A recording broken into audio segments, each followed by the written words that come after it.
All right, good morning, everybody. Thank you for being here. We'll get the show started in less than 1 minute. Good morning to the choppers. Good morning, everybody. Today is Blackout 2020. Are you aware of it? Are you participating? What does that mean? And why controlling black money means everything to the black community. Also, what happened over in Indiana? There's reports in a video that a black man was nearly lynched. I want to talk about that this morning. It seems like there's more to that story than meets the eye. It's the Nathan Ivey Show, where nothing is funnier than the truth.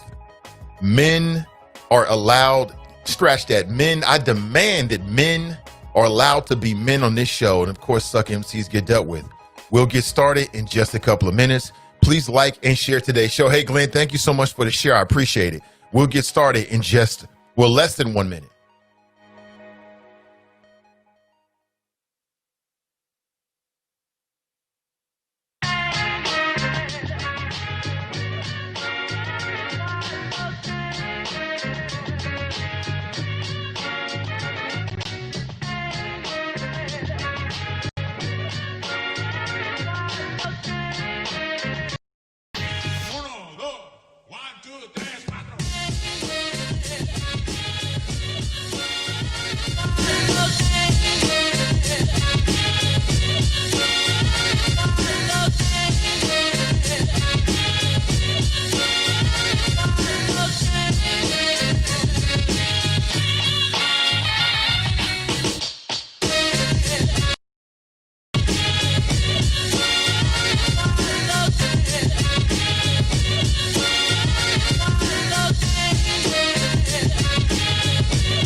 All right, good morning, family.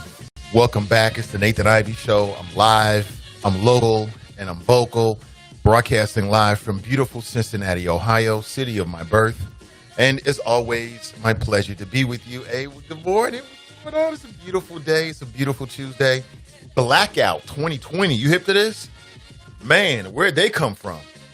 They got, like, last I checked, over 1 million people in a Facebook group called Blackout. And they are urging black people to support black businesses on this day and to refrain from spending your money with other folks. And I absolutely love the idea. I think it's a fantabulous idea. It's a great idea. I mean, if you can't control your money, what can you control? And this country is never going to respect us until we respect us. And number one at the top of the list is respecting our money, how we spend our money. Black people have so much power, but we just don't organize our power. Black folks have so much power in this country when it comes to economics, our spending power, our purchasing power. Our dollars mean something if they're organized.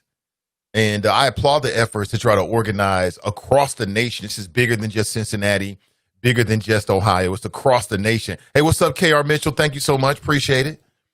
Thank you for the likes and shares. Appreciate you. Good morning to you. KR writes, good Blackout 2020 morning. That means whatever you're purchasing today, make sure it's black owned. And it's possible. It's not impossible. You know, you may have, hey, what's up, Roger? Thank you so much for the share. I appreciate it. You may have to get a little creative here or there. But it's absolutely, thank you for the share, Roger. It's absolutely possible. Blackout Day 2020 today, July 7th. Are you participating? Do you think that, hey, Jocelyn, thank you so much for the like. Do you think that these kind of efforts will have an impact? You think that these kind of efforts will have an impact in your opinion? I'd love to hear your thoughts on it. 513-873-7134. If you want to share your thoughts this morning, I would love to hear your thoughts. Also, what exactly happened? All right, let me take you to a Facebook page real quick because you need to see this. And I want to warn people that there is some extreme language. Okay, I know it's early. I know the children are up and they're at home, but I want to give you a heads up. I think you need to see this. I think this is very, very important. Let me make sure I put this on the screen here. You see that right there? What in the hell is that? Have you seen this? And purportedly, this is a video of a black man who was nearly lynched in Indiana. Did you see this? His name is Rush Booker, and you can find him on Facebook. He's got over 5.2 million views of this particular video. And purportedly, it was like in a wooded area, and some white dudes rolled up on him. And the way he put it, they were trying to lynch him. Okay. And then some other white folks came in and they wouldn't leave and they made him stop, and he was able to get away. Did you see this? This is crazy. This is 2020. Hey, Tiffany, thank you so much for the like and share. I appreciate it. This is wild, family. This is real. That's what they're doing out here now. Let's see if I can find this. This is crazy. Not sure if you've seen this or not. If you haven't seen it, I want to play it for you. I want you to see this. I'll go ahead and play that. Did you see that? Oh, let me get the audio for you as well so you can get the whole thing going, because it's quite interesting and I think worth your time to take a look at it. Yeah, it's just wild. And so I went to his Facebook page, and the way the story goes is like they just rolled up on him. He was minding his own business. That's him. You can see him down on all fours right there. You see that? I'll add the audio in a second to the video, but maybe some of you have seen this already. I mean, a lot of people have. Look at this. Look at this. And it's like, if not for the mercy of these good white folks, this black man may have been seriously injured. Now, were they going to lynch him? Were they going to fake lynch him? It don't really matter. As I said before, in 2020, we ain't taking no shorts, no losses from white supremacists, period. It don't matter. Now, my question to you is, what if that was you? What would you do? What are you prepared to do to save yourself, to save your family? Let's say you're out and about in one of the great parks in greater Cincinnati area and so wounded area, and some folks roll up on you and they want to do bodily harm to you. What are you going to do? You going to get on your knees and pray to Jesus? You're going to pray to who? Who are you going to pray to? What are you going to do? Look at this, right? This is wild. And I mean, dude isn't even moving. He's just like, I guess he's just waiting to see what's going to go down. This is crazy right here. And so these good white folks came over and stopped the bad white folks from doing something crazy. And this dude right here, I mean, just starts talking about liberals and cursing and all kind of stuff. Again, I'll play it for you here in a second and put it up on the screen. But I mean, to me, it just underscores something we've been talking about for some time here. And that is, you have to protect you. If you're not prepared to protect you in a legal fashion, then you're going to leave yourself open to anything that somebody might want to do to you. And here's what you got to understand. There's going to be a backlash to all things. Like right now, Black Lives Matter is getting a lot of traction. And you got politicians. No, we're on speaker, Pat. We're on speaker right now. A lot of folks are in here already. Yeah, we're on speaker. Pat just sent me a message asking there, no speaker today. No, we're on speaker up right now. I can see all the choppers right now. CG Dub's in the house. I see the avatar CG Dub. I see you. Looking good. Good morning to you. But, you know, the white supremacists, white folks that love being white, they understand the differences. They understand white privilege. They're not going to give that up easily just because George Floyd died, just because Breonna Taylor died, just because Ahmaud Arbery died. They're not going to give that up just because Rashad Brooks died. They're not going to give that up easily. They don't give a damn about your politicians acquiescing to Black Lives Matter. I mean, we're seeing the resistance on all levels, from the so-called civilized white folks like David Mann and Dusty Rhodes. These are elected officials. And the same thing coming out of their mouth is the same thing coming from the white mob, right? That was trying to lynch this brother. Oh, you're going too far. We shouldn't be acquiescing to the demands of Black Lives Matter. They're trying to take over the city. You got elected officials who are saying that, folks. You got elected officials that refer to these peaceful protesters as members of the mob, right? As David Mann did. And it says something about their mentality. Is it fear of a black planet? Is it fear of black comeuppance? Is it fear that what was done to the black family will be done to you if black people get too much power? It could be all of the above. There's a lot of fear out here when it comes to non-white people. And when you see these folks reacting, they're reacting out of fear. This is how fearful folks react. They are terrified that black folks might get equity, policy, or tangibles. Terrified. Not to the fact that you don't deserve it, but they're afraid that perhaps you might turn the tables on them. And maybe it's the reason because deep down they feel like they deserve it. I don't know. But I'm here to tell you they're not going to give it up easily. You're going to see more of this. You're going to see more and more. And you got the guy in the White House that's whipping everything into a frenzy, playing games, right? Division. Chaos is a ladder. I'm just telling you, don't fall asleep. You got to play the long game. This is not going to be easy in just a month or two. I mean, I feel very confident you're going to see waves of, pro-black policy and things like that. Don't fall asleep. That's not enough. It took hundreds of years for black folks to get to the position where they are today. And it may take nearly as long to set the record straight. This is not going to be an easy fix. It may not be in your lifetime, depending on your age. It's not going to be an easy fix. So put your boots on, get your fatigues ready, and strap up legally, right? And strap up mentally and get ready for it because they ain't going nowhere. We got a lot of problems on all levels. You got the backwater bubbas like we saw over in Indiana. I don't know what they was trying to do to that brother. I don't know if they was trying to lynch him. I don't know if they were trying to scare him. That, to me, that's not a game. I'm not sure what they was trying to do. Hey, Daryl, thank you so much for the like. I appreciate it, man. It means everything. Thank you so much. Good morning. Thank you for being here. And I'm on this dude's Facebook page right now. Apparently, he's done some media as well, and we'll see. Okay, Jocelyn, I would definitely check that out. You already know. We'll see what actually happened and what's going on. Look at this. Hold on. Let me go to this Facebook page again. I'll put it back on the screen so you can see it for yourself. It's crazy. And apparently nobody was arrested. That's the other thing. Apparently the assault, whether it was a lynching or not, okay, apparently hey, what's up, Black Russia? Appreciate you, brother. Good morning. Please like and share this in all spaces where you think people will be into it or be challenged by it or need to hear it. You see this right here? Look at this. This is crazy. You see all of that? And apparently the backwater bubbas, man, they got, I don't know what the guy did. Now I read on his Facebook page, and he was talking about the entire ordeal and what happened to him. And, I read it in its entirety. I mean, all I know is what I'm reading. I wasn't there. I don't have any more evidence or insight about it than perhaps you do. But I mean, just to read what he wrote, I don't want to recount this, but I was almost a victim of an attempted lynching. Okay? I didn't write this. This is what he wrote. I don't want this to happen to me or anyone. It hurts my soul and my pride.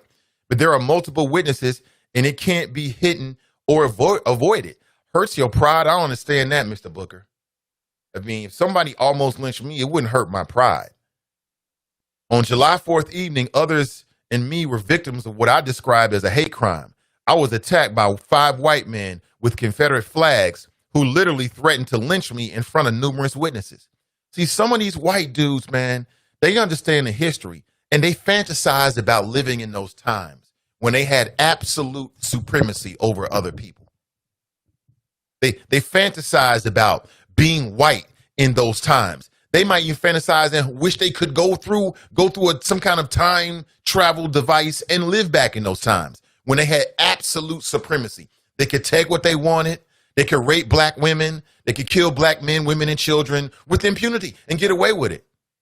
And they fantasize about this. They want this. They want to recreate it. I saw these dudes. What these dudes need to be doing is working out. What they need to be doing, rather than trying to harass people with the Confederate flag. Again, people, oh, the Confederate flag is about my heritage. Okay, but what about the other folks? What about the white supremacists in the Klan? So I'm not going to read all of this. You can find him on Facebook right there. His name is there. Is it Von Rush Booker? And you can check it out for yourself. And then I read some other stuff about him, about Black Lives Matter and some of his associations and some thing he said to somebody. It's just a mess, man. You know it is. I mean, this Facebook is so messy. Social media is so messy. And I love it. I love it. I'm here about the drama as long as it's not in my family and my business. It's all good. But good morning to you. 513-873-7134. If you'd like to share your thoughts this morning. CG Dubs in the house first. She writes, good morning, Choppers. Followed by Miss D. Miss D writes, greetings. Greetings to you, Miss D. Brenda writes, happy Tuesday. Happy Tuesday to you, Brenda. Mason Marler writes, morning, Nate and the Choppers. Taliban bounty on COVID-19 virus. Free Dr. Fauci.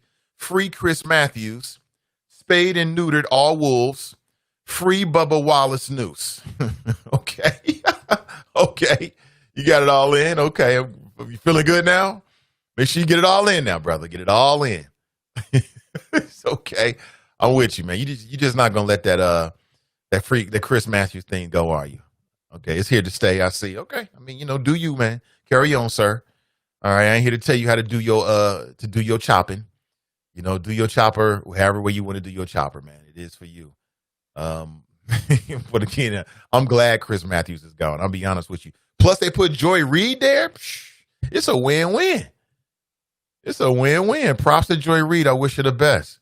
Okay, so here are the choppers. Hold on. Let me check out CG Dub. Let me see what you're working with. Okay, I see you over there. I see you. Okay. Looking good this morning. Nothing wrong with that. Let me see. Majestic writes, good morning, beautiful souls. Thanks for having me. Thanks for being here, brother. Appreciate you. Thank you for being here. Let me see. Angela's in the house. She writes salutations. Always great to see you, Angela. Good morning. Tanika writes, good morning, Nate and the Choppers. Good morning to you, Tanika. Living While Black writes, make today your best day. That's right. Jared writes, good morning, hashtag team and I'm on a staycation. Okay. Get your staycation, and good to see you, Jared. Thank you for the support, man. Appreciate all of my patrons. It's how I'm able to do what I do. I appreciate it. Ashley writes, good morning, Nathan and the Choppers. Good morning to you, Ashley. Angela writes, I cannot say for sure that I will comply today. Well, really, why not? It's Blackout Day. It's solidarity. We're all in this together. All right, we're going to buy black. We're going to support black and only black today. Okay, across the board. Okay, now to do this, you may have had to prepare like yesterday to make sure you get everything in yesterday so you don't have to shop outside the black family today. But I mean, controlling our money, right? What did Little Kim say? First you get the money, then you get the power, and then you get the respect. If we can't control our dollars, if we're not disciplined enough as a black family unit to control our dollars, then what can we control? I mean, if you go back to the early 2000s, man, I'll say it again. I'll always give the folks that led those efforts in the city of Cincinnati 100% respect because many of them sacrificed. Many of them sacrificed. I'll say it again. Many of them sacrificed. Okay. It's one thing to build something. It's another to sacrifice something. It's easy to build. It's hard to sacrifice. And for a moment there, they had the city of Cincinnati. They had them with that boycott. They cost the city some money. And as we understand with COVID-19, that's what matters. The money. It's the money that matters. Okay. Why will we rush back into harm's way with COVID-19? Because of businesses complaining, people talking about losing money, politicians afraid that if the economy is bad in their respective locales, then those respective voters might hold it against them and they won't be in office anymore. It's all about the dollars. I mean, just think about how powerful that would be in an organized, uniform, sustained fashion. Okay. I mean, one day is cool, but a sustained effort over time, that's what'll really bring the power structure to the table. Okay. One day is cool. You know, I love the idea of the blackout day. I'm with it. I'm going to honor it today. But what about tomorrow? What about Thursday? What about Friday? What about Saturday? What about Sunday? Then Monday again. I mean, a sustained effort is what is needed, but I like the concept. Sharp Rice, good morning. Nate in the Choppers, good morning to you. Get to the chopper! I hadn't even read this. I didn't even read this. Angela writes, it'll have very little impact if it's not sustained and continued. I agree. I just said it. Let me see. Oh, I didn't play all of the clip yet, Angela. I'll give you a heads up before I do. Yeah, I mean, you know, it was some cursing, not the N-word per se, but it was some cursing. Backwater Bubba's behaving badly. And, you know, in a perfect world, Mr. Booker should have had his concealed and carry permit and put a hole in one of them. That's what he should have did. And if the other 3 or 4 didn't get the message, he should have put a holes in all of them. And then let the officials sort it all out. We ain't here to take no shorts in 2020, family. We ain't taking no losses to no white supremacists. We ain't taking no lynchings. We ain't taking no abuse at all. 0. Period. In a perfect scenario, justice would have been Mr. Booker having what he needed to legally protect himself. To me, that's what justice is. Somebody's trying to harm you? Talking about lynching you? Oh, okay. Okay, we got something for that. To me, that's what justice would have been. And I know I'm not alone in this. That's why you got so many black people that are rushing to get their CCW licenses and things like that. Hey, bud. I love you. Have a great day. Children, man. These children. It's all about the babies. It's all about the babies. But what do you think? Will you be participating in the blackout for today? You agree with myself and others that, you know, what we really need is a sustained effort over time. I'm down for a day. I'm down for a year, if possible. Right. And, you know, people think about the Montgomery bus boycott. I mean, that was an effort that had been attempted several times. I mean, that was prepared for. You know, people had backup plans. It was a plan on all levels to make that successful. Again, I'm not here to criticize blackout and what they're doing. I think it's great. And perhaps they're thinking the same way, you know, some of us are thinking that, okay, we're going to do one day and then maybe turn it into like a sustained thing for, you know, some time frame, which I think everybody involved will say that's what's necessary. Good morning to you. Did you read the mayor's response? This guy obviously has a lot of credibility with the mayor. Send me a link. I want to check it out. Gotta watch how you use the name Bubba now. We got a black Bubba going up against Trump. # alt middle. Yeah, I'm talking about the backwater bubbles. I'm talking about the backwater bubbles. Good morning to you. Let me back up here. I'm getting ahead of myself with the comments here. I want to put all your comments up on the screen. Saran writes, good morning. Good morning to you. Always great to see you. Hey, Glenn's in the house. She writes, morning, Facebook choppers. Gerard writes, good morning, family. Good morning to you, brother. Casey's in the house. She writes, good morning, Nate and the choppers. Good morning to you. I see Ashley's in the house. She writes, good morning, Nathan and the choppers. Always great. Belasse writes, I'm here. Good to see you. Erica writes, good morning. Good morning. We're on Facebook right now. Kara Mitchell writes, good blackout 2020 morning. Anthony writes, morning all. Katie writes, yes, if it don't longer than one day. If it's done longer than one day, I agree. You know, and again, there's a lot of smart, intelligent people. I'm sure the blackout people have already thought about this and they're already planning something. I think it's been amazing that they've been able to get 1.5 million people into their Facebook group and behind their movement. And I wish them the best. I mean, hopefully they're successful. Pat writes, good morning. Hey, Pat, we are on Spreaker, just so you know. Spreaker is up. For folks that the audio just might be what you like, you know, you might be used to it already. You can listen to the show. There's 4 ways and 4 platforms to listen to and watch the show. You can watch us on Facebook, obviously. You can watch the show on YouTube, Nathan Ivey Show on YouTube. You can listen to the show on the Spreaker Network, and you can listen to the show on the TuneIn Network as well. So if you're on TuneIn because of you listening to other shows and listening to it in your car, and you got these smartphones and applications now, it's just what you do. Cool. Continue to do that. I really like the video element and want to do more and will do more, but I'm not going to abandon the audio stream. There's too many people on there that go there every single day. Pat writes, happy birthday, Fame. Okay, Fame. I didn't know that. Happy birthday, Fame. Happy birthday to you, brother. Jocelyn writes, insane. Good morning to you, Jocelyn. Doing great work. Insane.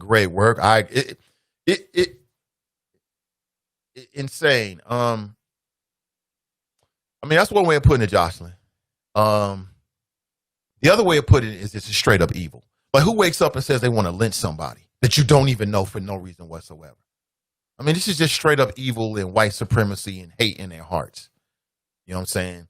And a whole bunch of dissatisfied white people. You know what I'm saying? If you white in America and you mad because you don't have the job you want, and you don't have the house you want, and you don't have the life you want, you're white. Who you gonna blame us? There's some white folks who they don't have the life that they want, and they're mad at the blacks, and they're mad at the Jews, and they're mad at the browns, and they're mad at the gays, and we're all conspiring against you, and that's the reason why you're not successful in America. That's what it is. Sitting around drinking beers, not working out. Some black guy crosses your path, and you're like, oh, let's F with him. Let's F with him. Who does that? Who's thinking about that every day when they wake up? Now, I want to tell you, it's not all white folks. There's some white folks that's not with it. They down with the cause. They will have died. They will die. They'll put their life on the lines.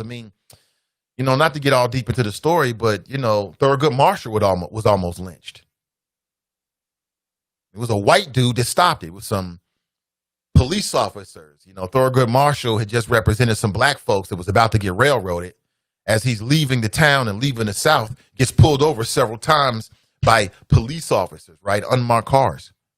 Only reason why he lived to go on to become who he became is because it was a white dude that was following the cars and confronted these men.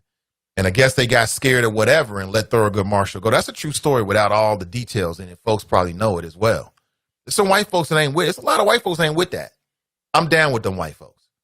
You know what I'm saying? They want to be with us and be on the right side of history, the right side of, the issues, right? Sin, great. I'm with you.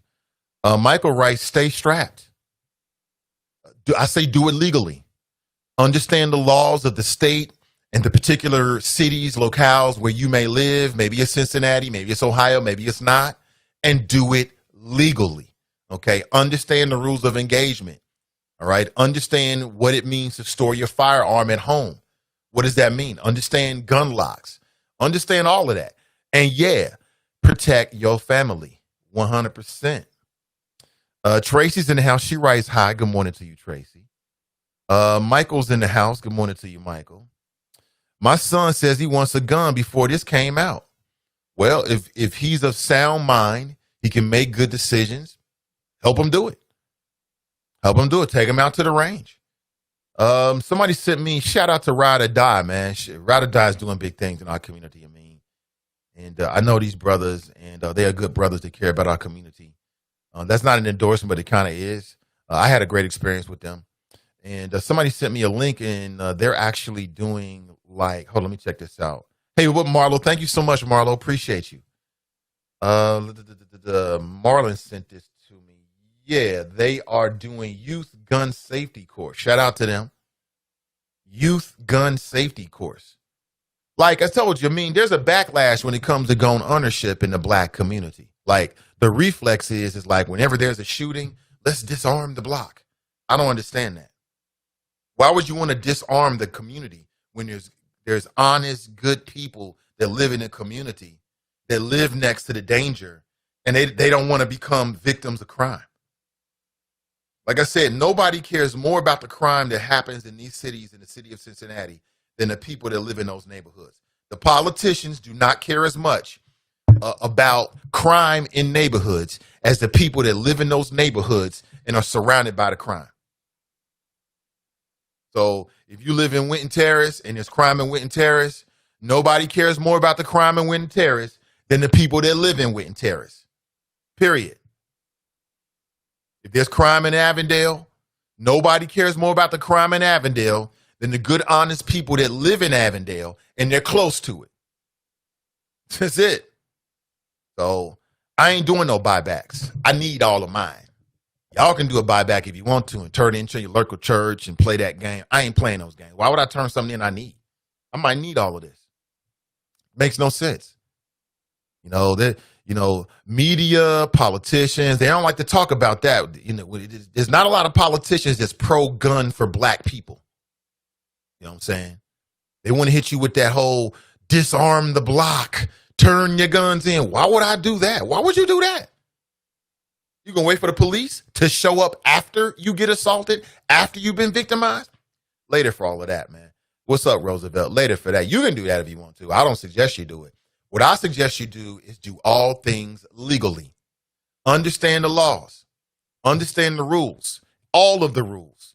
Get as much information as you can. Go to responsible people for your training. Get people to have the kind of experience that you need so you can be safe. Understand how to store your weapon at home. Understand what it means to have a weapon in the house with children of all ages. Understand as much as you can. Get as much information as you can so you can make the best decisions. And then arm yourself legally and protect yourself as much as possible. I've seen black people open carry. I have no problem with it. I don't feel nothing. I don't have no problem with some people might have problems with it. I have no problem whatsoever. Those are your rights. I see other people exercising their rights. There was a white dude that was at UC about 3-4 years ago. I interviewed him since I've been online on the internet. And he was trying to make a point about open carry. He had like 3 weapons all over him, all over his body. He had like an AR-15 strapped around his back. I think he had a shotty and a handgun, straight Rambo type stuff, right? He's walking around the University of Cincinnati campus, just walking around, just making a point. I guess he figures it was a free. He doesn't go to UC, never went to UC, or he wasn't at that particular time when I interviewed him. He was just making a point. Wasn't arrested, wasn't assaulted, wasn't tasered. Just saying, if he can do it, you can do it. Simple as that. Good morning to you. Hope you're having a great day. Trina writes, unbelievable CCW time for my family for sure. I love seeing it. And there's nothing. Don't let these politicians, these religious leaders, or anybody dissuade you from protecting your family. We all have a role to play in protecting our homes and our neighborhoods. So play your role. Either play your role or you can end up like this dude almost did. Now, I don't know if they were going to lynch the dude. It could have been a joke. Ha ha, funny. I don't think it's funny. But again, all over the country, you're seeing pushback. Some white folks are pushing back, whether it be painting over Black Lives Matter murals. Somebody's going to try here in Cincinnati. Watch. Somebody's going to try it because it's in their heart. Or it's pulling a gun on you because you get into an argument over a little, parking spot or something like that. Yeah, it happens. Or you're shopping and somebody wants to confront you because they're having a bad day. You have to protect you. You got to be prepared to do 2 things in the new America if you're black. A few things, actually. Number 1, you got to be prepared to record these supremacists, these white folks behaving badly, the Karens and Darrens, okay? Whether it be video or audio recording them, you got to be able to record them and not be afraid because they're going to react. They're going to get all upset with you. You got to have the strength and the courage to do that because that's your documentation. You have to document these interactions with the Karens and Darrens, or should I say more alphabetically and apropos, Darrens and Karens.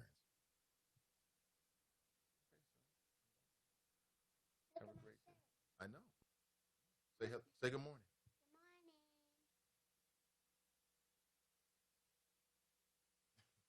I love you. You like somebody I know. That's my boy right there. So as I was saying, you got to be prepared to document what goes on because without documentation, it's your word against their word. And we know how that goes in the criminal justice system. So you got to be ready to document. Number 2, You got to be prepared to go to jail at any point. You got to be prepared to get arrested and go to jail at any point in the new America, because it could happen. And we all understand how this goes. You might come in contact with a police officer that wants to dehumanize you. You might come in contact with a member of law enforcement that's having a bad day. I'm tired of hearing that ish. He had a bad day. Now you want to take away somebody's rights. You're not going to win those arguments on the side of the road. That's not where you fight it. You fight it in court later on because you document it. I would suggest that every black man and woman that is of age, that you spend about $100, right? People that do ride share, most of them are already doing this. So a lot of them are already doing this. And you pay to get a camera that will videotape inside of your car and then outside of your car as well. You should do that for multiple reasons. Number one, for insurance purposes. I mean, you could have a situation where there's a fender bender or some type of automobile accident, and it's he said, she said, okay? But if you're documenting it, because you got to document things in New America, and with technology, it's so easy to do it. But then secondly, you want to get one of those cameras where it's got two cameras. It's got one that looks over the hood of your car, and it's got one that looks inside of the vehicle itself. Why?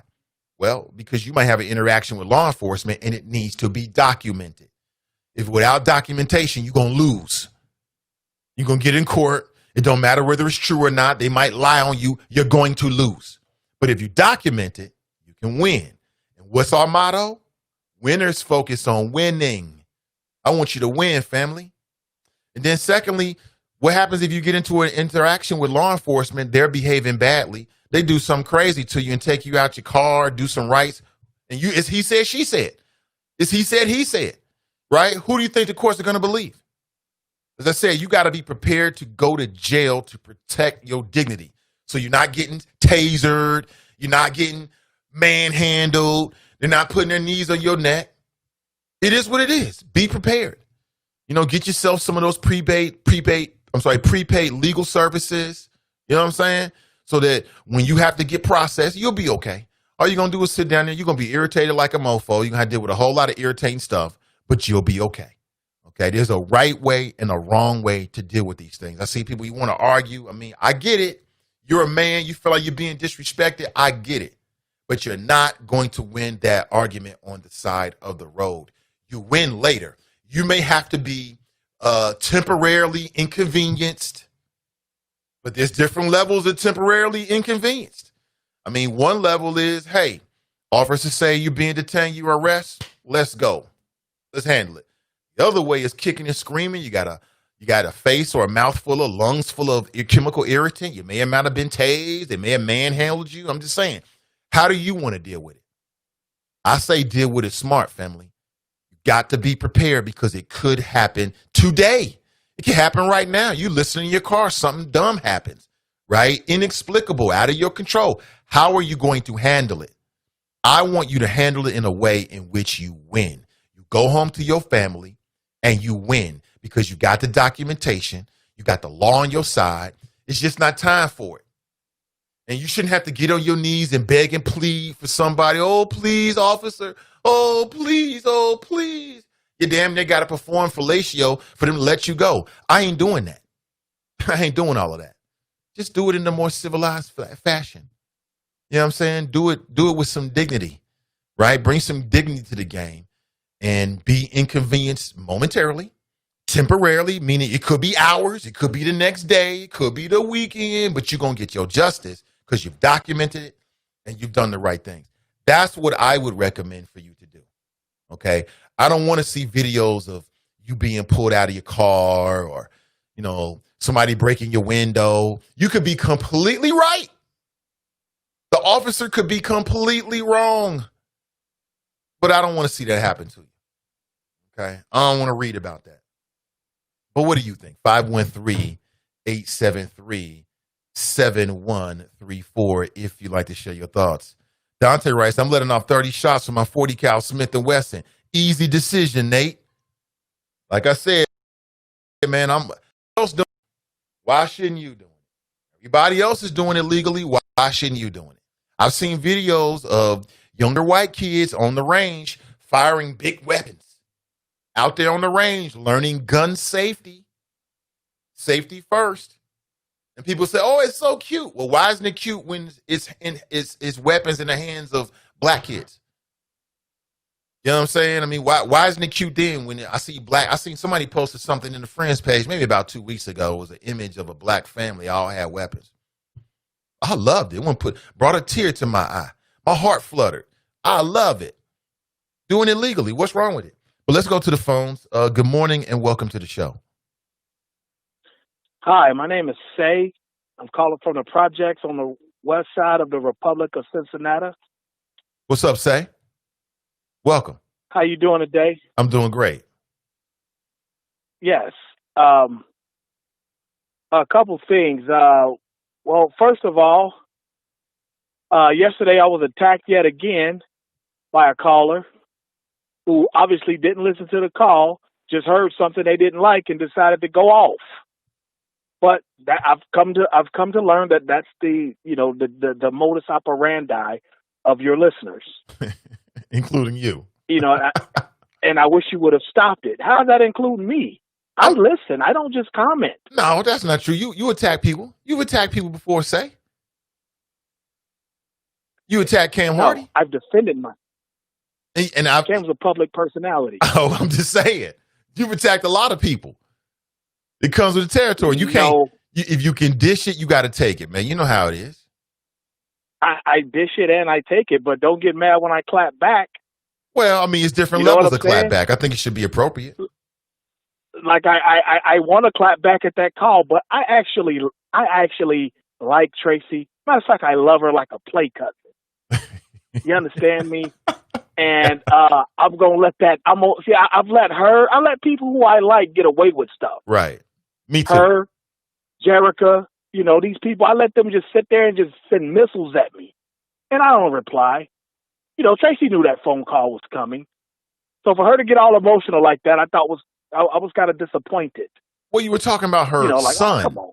You were talking about her relationship to her son. That's a very emotional, intimate relationship. No, I was talking about you, thinking it was funny.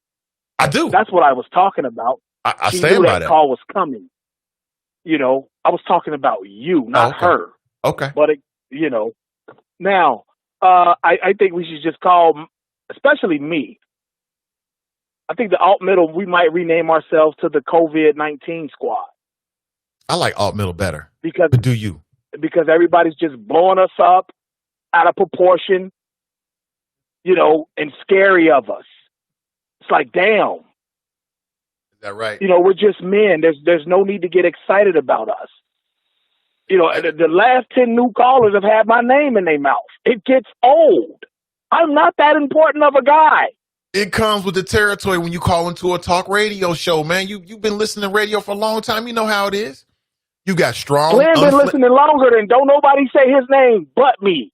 You have strong, unflinching opinions that make people, and it makes people think and react. Strong what?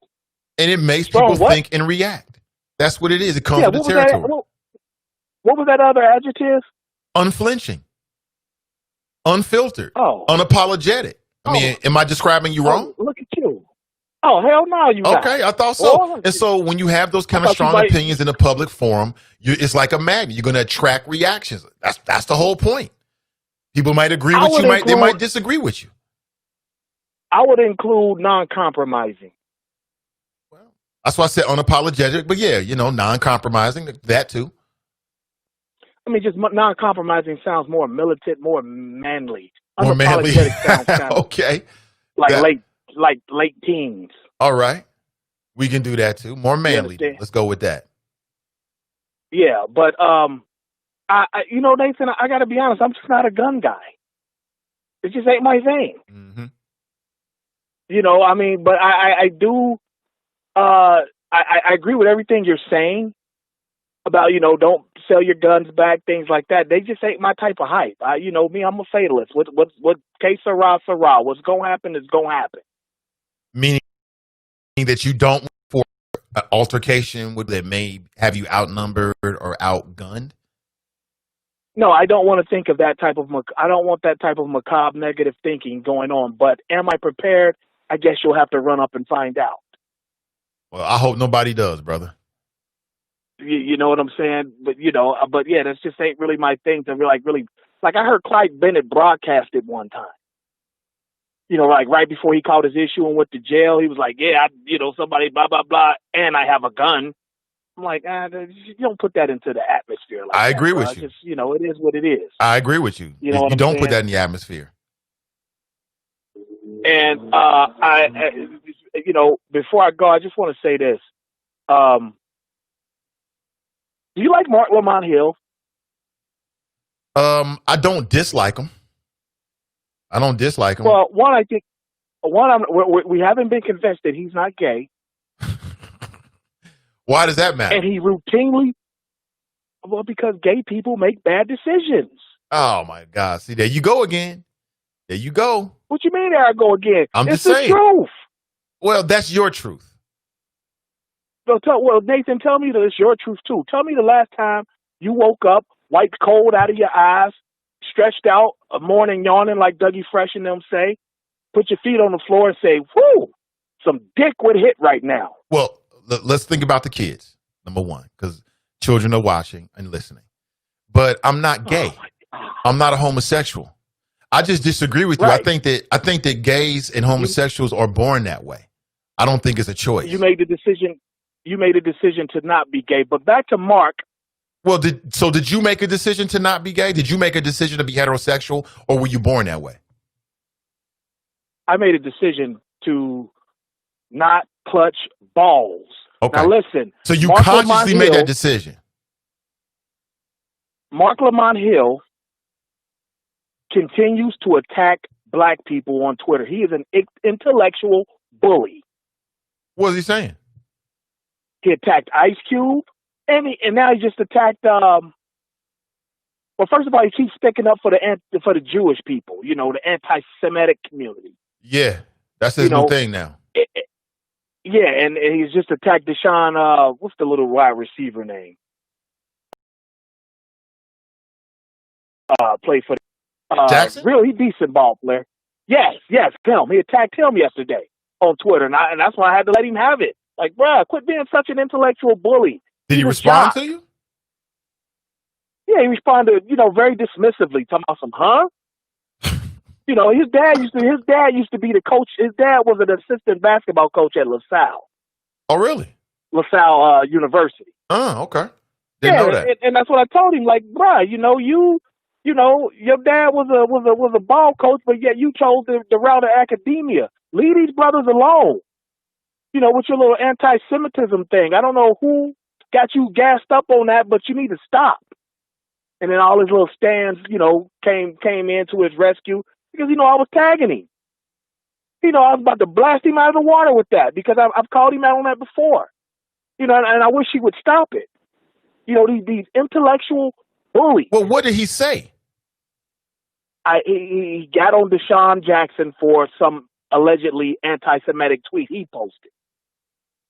It's like, why are you riding so hard for Jews all of a sudden, dude?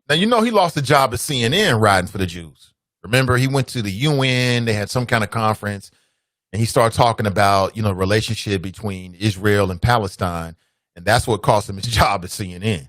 So maybe it's something he feels, he's a globalist. Maybe it's something he feels very passionately about. Yeah, but, leave your brothers alone. There are tweets you can ignore. Just like I could have ignored his tweet to Deshaun Jackson and Ice Cube before that and a couple other brothers before that. He could do the same, especially since he's the Harvard Ivy League educated, the elite black thinkers. And that's what is going to happen with us. This racism, which I've always stated is an energy, is just going to transform into classism. The elite blacks ain't gonna F with the rest of us. Your Danietta Baileys, your Fanon Ruckers, your talented Pence. I told you, a very well-known brother in this city. You know about the issue I'm talking about with a certain political candidate. A very well-known brother in this city told me he's not going to listen to your advice. You ain't of they ilk.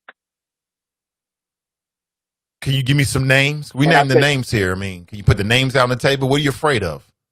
Uncompromising and no, unapologetic. You keep it nothing. real. Just put it out there. I'm a little confused. Brother Powell Mm-hmm. told me, when I was trying to stop Fanon, trying to have a talk with him, Mm-hmm. Brother Powell told me flat out, he ain't going to listen to you. You ain't of they ilk. I respect Brother Powell. Especially for that. Yes, I do. Because he was there. He flat out said, they ain't going to respect you. You ain't of they class. You ain't of they ilk. They only listen to each other.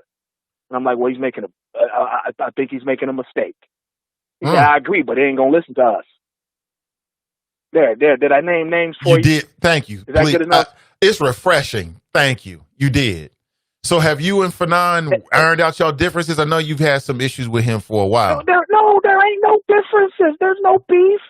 I just thought he was making a mistake that those couple times. Okay. And I was just trying to warn him of there ain't no beef or nothing like that. Oh, okay. I saw him at the I don't want to create a beef if there's not City one Hall there. gathering a couple weeks ago. I saw him at the City Hall gathering a couple weeks ago. He came up to me, dapped me up, thanks for coming. Okay. Ain't no beef or nothing. Like, I don't hate the guy now. Cam Hardy, that's a different story. See, there you because go. He a fronting little faggot. There you go. There you go. That likes to show off in front of crowds when he thinks he can't be touched. It's like, okay, Cam, I'll see you one day. You got to use the bathroom. That's all I got to say. But hey, can you leave that black man alone, please? Can you leave that black man alone? No. Let him do what he's trying to do for the community, please. No, F him. Listen, wrong, you know what bro. else is refreshing? This show. Thank This you. show is refreshing. To hear a black man of my generation out every morning talking that ish that needs to be talked. Exactly. That our generation can respond to, as opposed to the old folk station, talking that old ish that don't nobody like anymore. You understand me? But respect to those people over there. Absolutely. It's been real. I had fun. I'll holler at you. It's gonna be a while. I'm taking a little break. It's the birthday. I'm going. I got some plans this weekend. I'm about to go out of town, so I'll holler at you next week. All right, brothers, be safe, man. Appreciate it. And we got the howl and everything, huh? Well, again, what I would say, and I hope this is not falling on deaf ears, because I don't want to have to regulate people's speech. I'm not going to do that, okay? But just remember the children. It ain't for me. There are children listening and watching. I talk with their parents. I interact with their parents. Their parents are listening to the show in the morning as they're getting ready. And a lot of parents are working at home now. So just keep that in your head and just realize that we want as many people to listen to the show as possible so people don't have to turn off and things like that. It's your birthday, Fame. It's your birthday. So I got you, bro. I got you. Have a great birthday weekend, and I wish you the best. And leave Cam Hardy again alone. I don't know what their problem is, or it's more like Fame's problem, because I don't hear Cam really getting into it. But this is for you, Fame.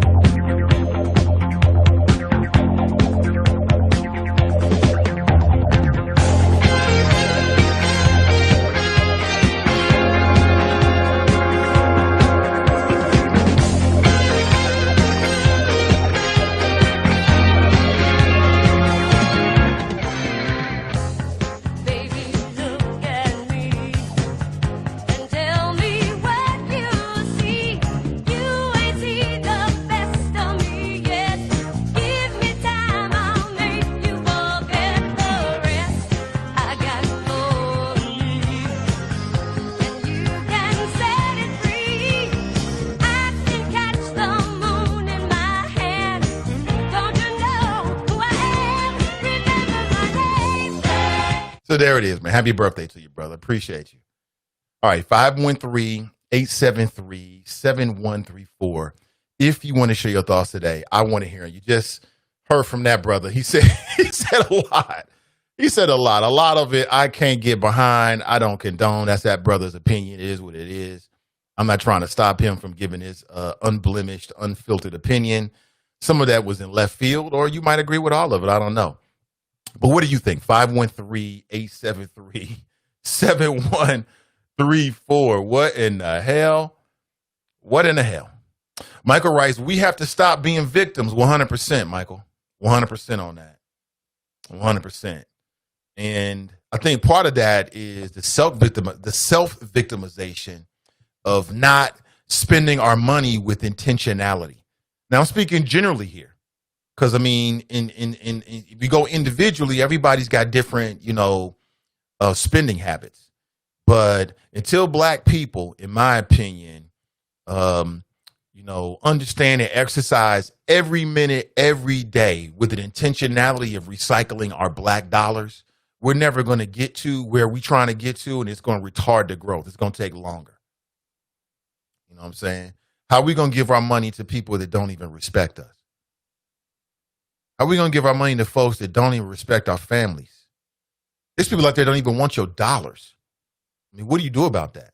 So I'm talking about blackout. Today is blackout 2020, July 7th. I 100% agree with the overall sentiment, okay? And I hope it becomes a sustained movement. I do. I hope it becomes a sustained movement, because that's what it's going to take. If it's just one day, that's going to be hard to measure, okay? But I think it's a great initiative. Either way, are you going to be participating today? What do you feel about these kind of blackout, these sort of boycott only by Black efforts? I think that the more local you are, the more impact it has.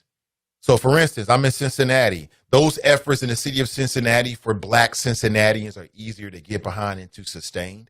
But I mean, you can do it nationally. It depends on what you buy on a regular basis. Like everything you purchase today, the idea is that you try to purchase it from somebody Black owned, or you withhold the purchase today to recognize and respect the Blackout 2020. What do you think? What is your plan? What's your style this morning? I'd love to hear it. Replying to Michael Marshall, one for the home, one for the car, and one for the waist. Sharon writes, getting strapped ASAP.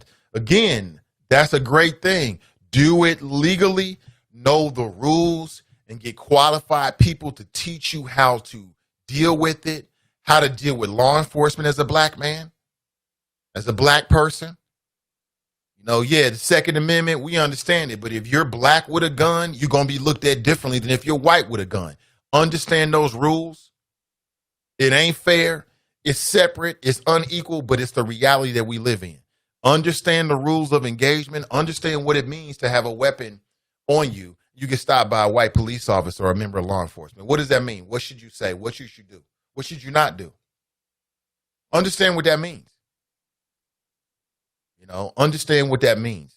Understand the consequences. Understand what that means for you and your family, because you don't want to create an issue. You're getting a weapon so you can deal with issues that you don't cause. That's why you want it, right? That's why people say they want CCW, because somebody may try to physically harm you and you want to be able to protect yourself. What you don't want to do is to open the door for you to have a bad engagement with law enforcement or someone else. You know what I'm saying? We need people with sound body, and sound mind. If that's not you, don't do it. Don't do it. Don't do it. Black Russia's in the house. He writes, good morning, Alt Middle. Dale writes, hey, Nathan, good morning to you. C. Smith writes, good morning. She's talking to Black Russia. Rachel writes, good morning, y'all. Iona writes, wow, play that again, Nate. I'll play it again after the break along with the audio. But I want to prepare you. This is Indiana, next to Ohio. Now, no, he was going to die. What are we talking about? We're talking about the allegation that a Black man, his name is Von Rush Booker, and the allegation that he's making is that he was nearly lynched. I'm speaking very specifically and choosing my words very carefully, because this is an allegation. Yes, I saw the video. I was not there. I don't have all the entirety of it. I'm telling you what is being reported by this man. Okay. Tomorrow we can find out more details about him or the scenario, but today this is what they're saying. Okay. And he's saying that back on July 4th, that he was attacked by 5 white men with Confederate flags. I don't know if that means they had the flag draped around them or they were carrying a flag on a pole. I don't know what that means with the flags. Maybe they had Confederate flag T-shirts on or something like that. I'm not really sure. Oh, absolutely, Jordan. I certainly will reach out to Mike Morosky. I will, most definitely. I'll do it today, as a matter of fact. And he is alleging that he was nearly lynched. Apparently, that was the language that they used. But then some good white folks came over and stopped him. He said that it was in full public.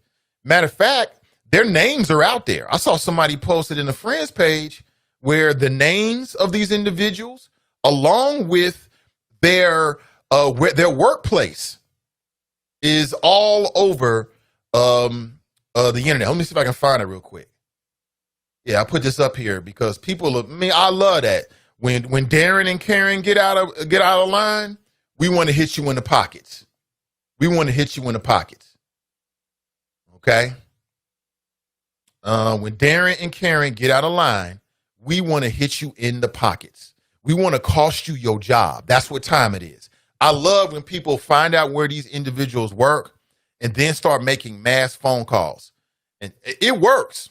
There was something that was happening, like there was a sister, man, who was treated, I think, very disrespectfully by a white male who maybe he has some developmental issues working at the Kroger over in Oakley. Remember this? Some of y'all remember this? And as I understand it, he was removed from either working in that particular establishment or fired. And apparently he had a history. Now, I think the young man had some kind of developmental issues or something like that, but I don't give a damn. So what? If you got developmental issues and it causes you to disrespect black folks, then you don't need to be working with the public. Put them in the back with a mop. Put them on stocking the shelves or something like that. You can't work at the register. I think he asked his sister, as the story goes, again, I wasn't there. I'm getting it like second and third hand on Facebook. I think he asked her something like, why are you using the EBT card and you got like a very expensive cell phone? It's just some old disrespectful-ish. Mind your business. Listen, if you work at a grocery store at Kroger and you're the checkout person, don't be asking people dumbass questions. Excuse me. Don't be asking people dumb questions like that. Mind your business. And I think a lot of people, including myself, make phone calls. I'm about that life. The phone call is easy to make. A letter is easy to write. That's easy. So I'm about that life. I'm here to cancel all Darrens and Karens. Speaking of canceling Darrens and Karens, over 6,000 people have now signed a petition to stop the weaponization of the Cincinnati police force against black folks. Okay, after we saw what happened up in New York, and that woman has now since been charged with making a false police report. But what I want City Council to do is to put some real teeth behind it. If you want to make a reckless or knowingly false phone call in the city of Cincinnati based upon bias or prejudice, then you need to pay to the maximum extent of the law. And I'm working with a member of City Council now. I'll tell you more about it and updates. I mean, for me, I think this is completely doable. I think there's support there. And we want to put some teeth behind it to protect the black family on all levels. On all levels. We ain't taking no shorts. We ain't playing no games.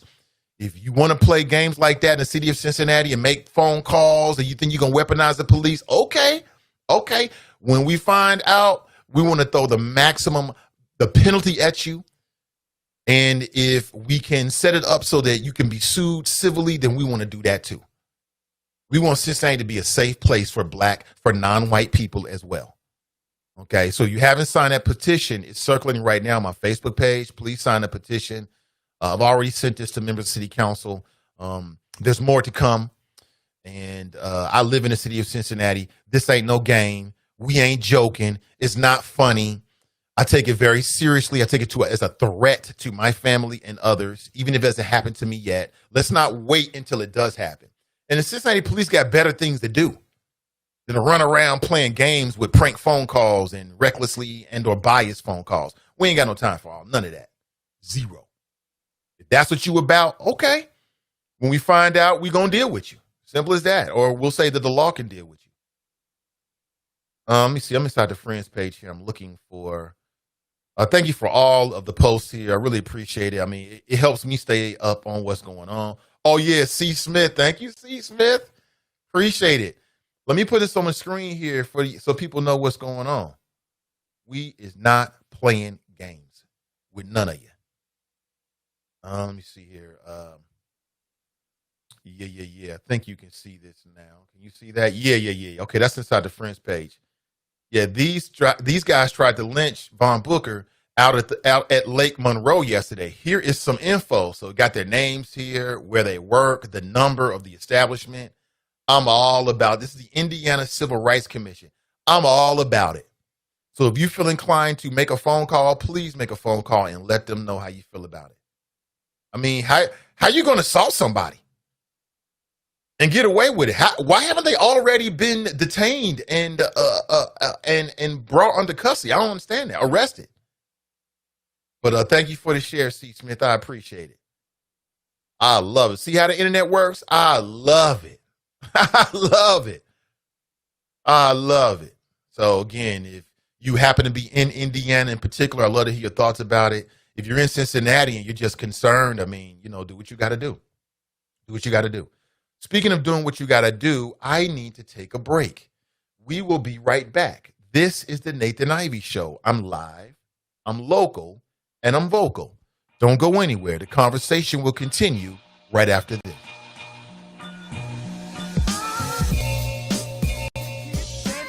You how to dance. First, spread your feet apart.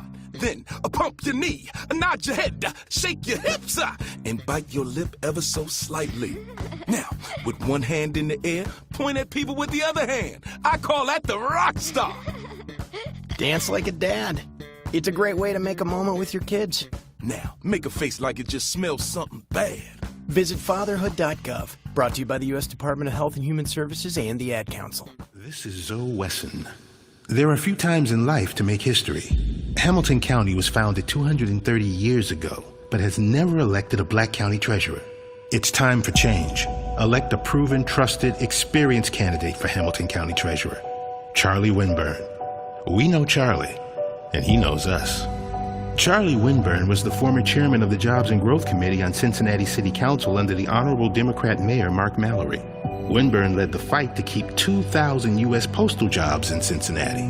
He also fought for wage increases for thousands of city employees, especially our sanitation workers. Charlie Winburn will safeguard more than $1.4 billion in real estate taxes and will increase new home ownership and new jobs. On Tuesday, November 3rd, vote Charlie Winburn for Hamilton County Treasurer.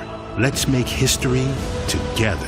I am Charlie Winburn, and I'm asking you for your vote, paid for by friends of Charlie Winburn. Hello, I'm Charlie Winburn with Renew Community Church. It seems like the coronavirus came from nowhere. I have some good news, that if you never quit and don't give up, out of nowhere, the way will be made for you and your family. Take your life back. Join Renew Community Church each Sunday, 11:45 a.m. on Facebook Live, facebook.com/CincyRenew. Rewrite your life while at home. Join Renew Community Church for the 12-week Rewrite.me series each Sunday on Facebook Live. Renew your life at home. Go to SundayConnectCircle.org for a free 12-week, 200-page PDF. Take your power back. Rewrite your life.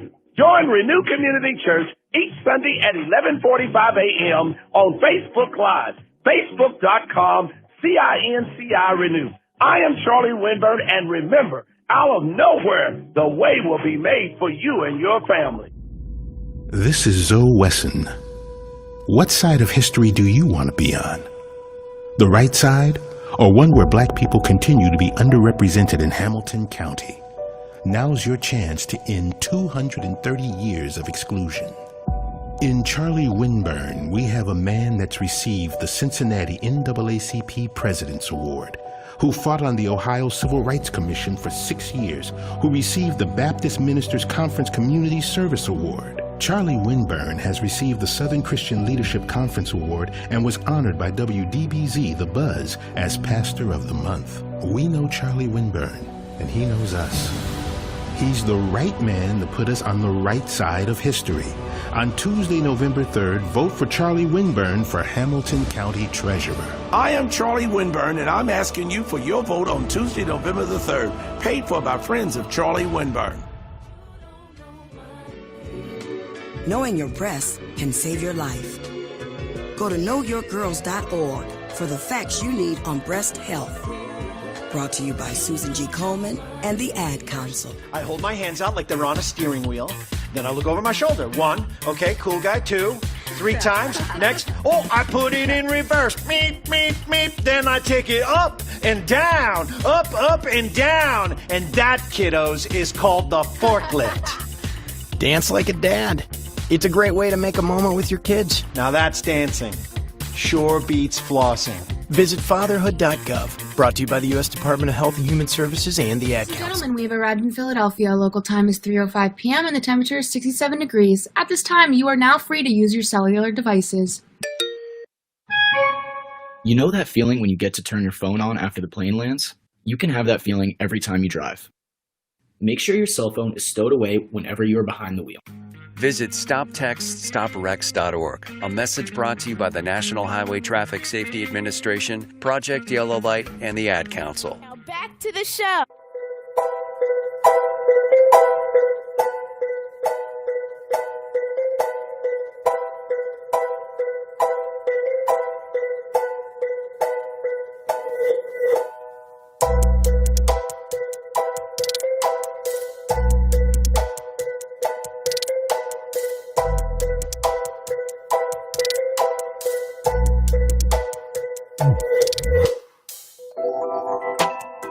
All right, good morning, everybody. Welcome back. Nathan Ivy with you. I flow, therefore I am. If you want to share your thoughts this morning, my number is pretty simple, 513-873-7134. It's a free call anywhere in the country. All you have to do is open your mind before you open your mouth. Other than that, it's all good. Good morning to you. And let's get back into it. More of your chat. We've been talking about a couple things. Today is Blackout Day. Not sure if you're aware of that movement. They're urging black people to buy only black, to reserve from spending your money outside of the black community. Black dollars don't recycle very long inside the black community. Not like other communities where it recycles much more.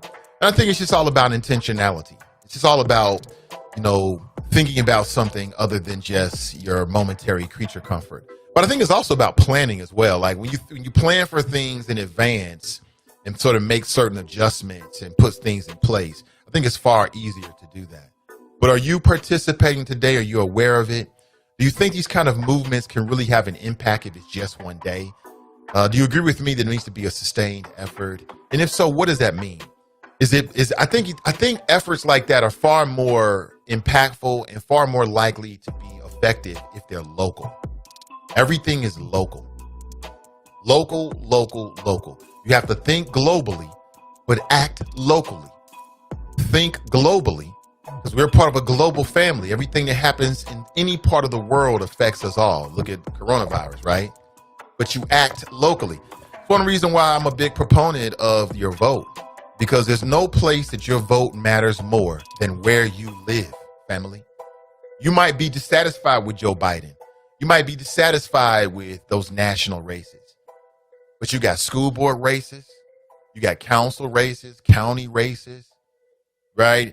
The closer the race, okay, is to where you live, the more of an impact your vote is going to have on that race.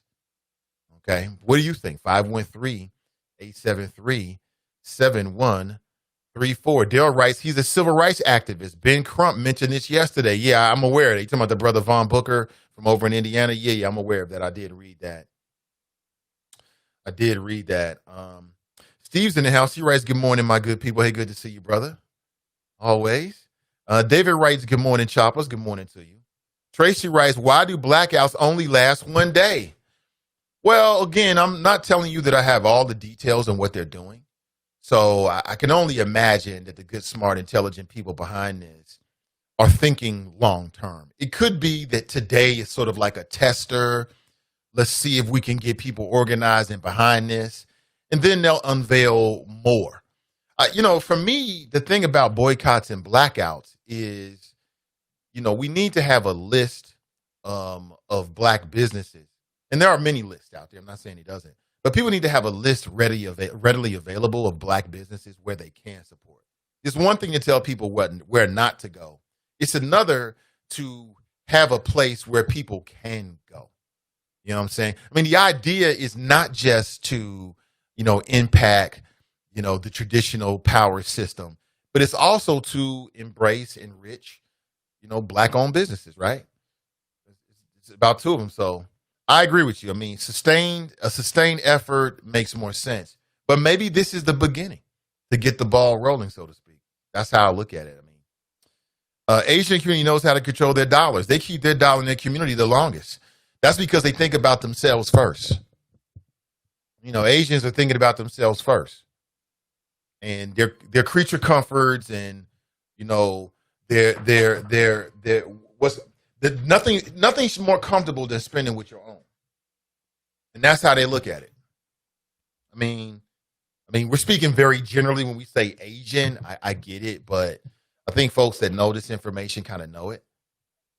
You know what I'm saying? It's very, very important. Spend your money with people that look like you, look like your mama, look like your father. Let me put this on the screen, and then we got Drop on the line, everybody's favorite black Republican on the show. And we'll go straight to him. But I want you to see this real quick. This is in the Friends page. It's probably in a lot of places, but Blackout Day, July 7th, 2020. This is hold on, let me second here. Change that. There we go. This is where was I? This is a call to action. We need 1 day of solidarity in America when not one black person in America spends $1. This includes Africans, Native Americans, Asian Americans, Hispanics, all people of color. Together, we have $3.9 trillion in economic spending power. That's a big number. It's going to cost per day. Next time a person of color gets shot, we will call it Blackout Day 2020. Okay. Please spread the message and let's show real action that they fear. United we stand, divided we fail. I mean, I agree with a lot of that. $3.9 trillion, that's a hell of a lever right there. If it can be organized, which is very difficult to do, because not all black people feel the same. Not all black people feel the same about Blackout Day. You got some conscious black people that's on some black tip, and they're like, Blackout Day, Schmackout Day. So, I mean, I think it's for the people that really want to participate. And it looks like what their point is that every time something happens, they're going to call a blackout. I like it. I mean, I like the idea of it. But again, I think TNT wants to know, will you stay on code today? I think more of a sustained effort. I'm down with it. I'm down with the cause. I think more of a sustained effort is what a lot of people are looking for, not to criticize anybody or anything like that. All right, let me go to the phones. Let me say good morning and welcome to the show. Good morning. Good morning, Mr. Ivy, and thanks for the introduction. And I keep forgetting that you told me I was a public figure. I think that's what you call me. Yeah, you're a public figure. Bull. Yeah, you're a public figure now. At least on this show. Okay. Only on the Nathan Ivy show. But how are you doing, sir? I'm doing good. Welcome. Good to hear. I just would like to talk about what you're talking about, this whole Blackout Tuesday. Okay. Do you know who started this so-called movement or form of protest or whatever you want to call it? I think I do. I think I know the brother that did it just because I was in the Facebook group. I can't recall his name right now. Okay. And he's tied to the music industry. Oh, is he? Okay. I didn't know that. Yeah, well, trust but verify.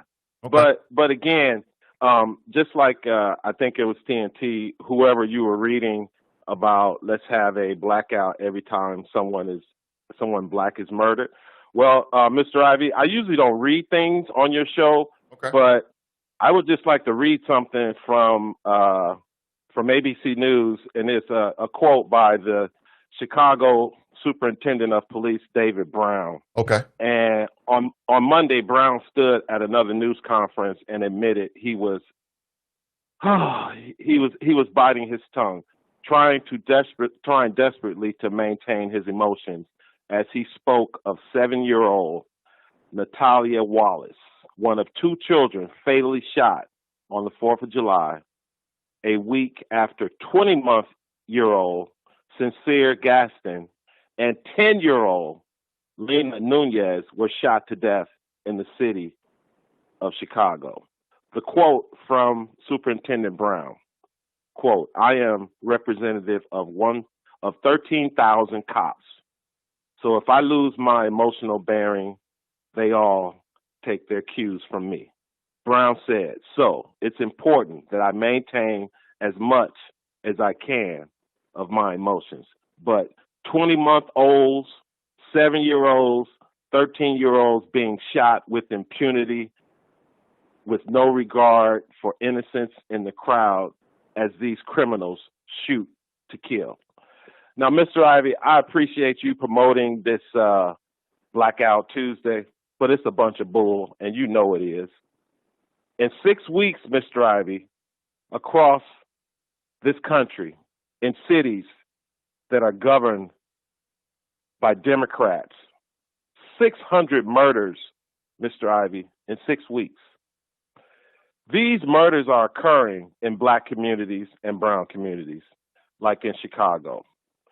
And the murder of 7-year-olds, 20-month-old babies, Mr. Ivy, and what does black media promote? Blackout Tuesday. Now, Mr. Ivy, again, all movements can be good movements. But in this country, you have to follow the money. Now, for some reason, there's no money in showing the pain and suffering that's happening across this country, and no one's talking about it. George Floyd's name is hardly even mentioned anymore. His name is rarely seen on signs that are carried by so-called peaceful protesters. And Mr. Ivy, yesterday, the governor of Georgia, a Republican, said he could no longer stand by and watch the lawlessness, the destruction, and the total disregard for human safety in the city of Atlanta. He has called up 1,000 National Guards, and they will be strategically placed throughout the city of Atlanta. And get well soon, Mayor Keisha Lance Bottoms. She has tested positive for the coronavirus. True. Now, it could be because she's having all these press conferences with these grieving parents who have lost their children due to violence at the hands of black men, not white police officers. These are black young men who are running these streets, taking advantage of the pain and suffering of their own black people. So, Mr. Ivy, I didn't want to take it that way, but I couldn't sit here and listen to this promotion of this fake corporate money grab that they're calling Blackout Tuesday. It's sad, Mr. Ivy, but things are starting to change. I'm feeling optimistic that people are really starting to see what is going on across this country in cities that are run by Democrats. And one of the major grievances that is so-called coming from Black Lives Matter is to defund the police.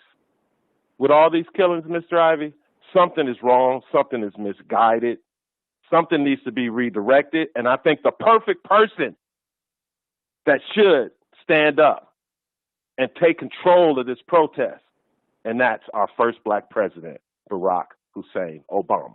Where is Barack Obama? Mr. Ivy, that's all I got, sir. Well, can I ask you one question? You said you think the blackout movement is fake and that it's just about corporate dollars. Can you explain to me why you think it's fake and why it's about corporate dollars? I'm just asking you to explain. I'm not telling you you're wrong. Okay, well, because if you do a little trust but verify, you'll find out that it was started by someone in the music industry. And, of course, it wasn't intended. I mean, again, like I said, Mr. Ivy, trust but verify. Okay, people accuse me of saying things that aren't true, but I'm just a man on the radio putting information out there in these streets. And either you're going to listen to it, research it, or just totally rule it out. That's totally up to you. But in this day and age of social media, Mr. Ivy, anybody can have their own platform. whether it be 12 followers or 12,000. It doesn't matter. Reach one, teach one. The word is getting out. So, again, people will do their own research and find out who is truly behind Blackout Tuesday, because it hasn't been around that long. Have you done the research? It's mixed up with some other movement. Have you done the I research? Okay, so can you tell us quickly? Yes. So you know. No, I can't. No, I can't, Mr. Ivy. I've been on your show way too long, because I'm not saying that you have to do it as a talk show host, but as you so eloquently pronounce on a regular basis, the intelligent level of the people who listen to your show is very high. So when I say certain things, I know I have the ability to trigger. And you do too, because when you said I was on hold waiting, what did you call me, Mr. Ivy? Everyone's favorite black Republican that calls into the show? Right. That's triggering. That triggers. And you know that triggers black people when they hear that word, black Republican or black conservative, which you know I am not the latter. So we already know how I can be polarizing. So when I say something, people gonna check it out, especially the number one chop shop overseer, Mr. Cleophas. He definitely got something to say. So I still don't understand why you won't tell us what you've learned, but okay, sounds like you just don't want to share. Well, again, I've just given you ample opportunity to put your little fingers to those keyboards. My little fingers. Find out. Yeah, put them little fingers to work and find out the origin of Blackout Tuesday. Why are you afraid to put it out there? Because I don't have, Mr. Ivy, we live in the day and age of smartphones, voice recognition, facial recognition. Okay. I don't have to, all you got to do is type in the word Blackout Tuesday. Okay. And the origin of it is gonna pop up. All right. But like you said at the beginning of your show, Mr. Ivy, it's about the money. Everything is about the dollars. Cash rules everything around me. So when someone says follow the money, Mr. Ivy, Blackout Tuesday, follow the money. Because what are you going to do if you're somewhere and you don't have access to black businesses? Or you go to a business that says it's black owned, but come to find out it's owned by white people who are just hijacking the black culture. Well, what you do is you don't spend any money at all. That's one thing they've been asking people to do, is to not spend money. Okay, again, that makes no damn sense when you got all these black rich people out here, okay? Why would you not spend money? If you're going to spend money anyway, why would you inconvenience yourself and put off your grocery shopping on this day? For what reason? Well, that's why the reason would be for the larger good, the larger cause. What good? This ain't 1950 where everything was owned by white people. You got black billionaires out there, Mr. Ivy. Dr. Dre, who gonna lose half of his, which as it should be, but this man is worth $1 billion. Nearly. Okay, Mr. Ivy. He owns businesses. He employs hundreds of people. I don't understand what your point is. I mean, do you think because Dr. Dre is nearly a billionaire that's changed the plight of the larger black community? Are you not aware of the disparities when it comes to wealth in this country? Of course I'm aware. Oh, okay. So I don't understand what your point is. So what? I don't understand what your point is, Rob. So what? We got a couple black billionaires here or there. And that still hasn't uplifted the larger black collective. I know, but Mr. Ivy, I'm talking about the so-called tactics that are used in the name of black people. Okay. Tactics that were used back in the 40s and 50s. Right. Boycotts. So Those things don't work. I want to make sure they don't work in 2020, Mr. Ivy. Oh, okay. It's fake. Oh, okay. So not spending your money doesn't work. Where they do that at? Oh, but what's the point? That's what I'm saying. It's not like the boycotts in the 50s. It's different where all the bus companies are owned by white people. Mm-hmm. There are black people who are highly invested in some of these companies that the so-called Blackout Tuesday movement is talking about taking money from them. And? That's what I'm talking about, Mr. Ivy. I don't understand your point. I'm talking about it is 2020. It's about economic freedom. It is about economic independence.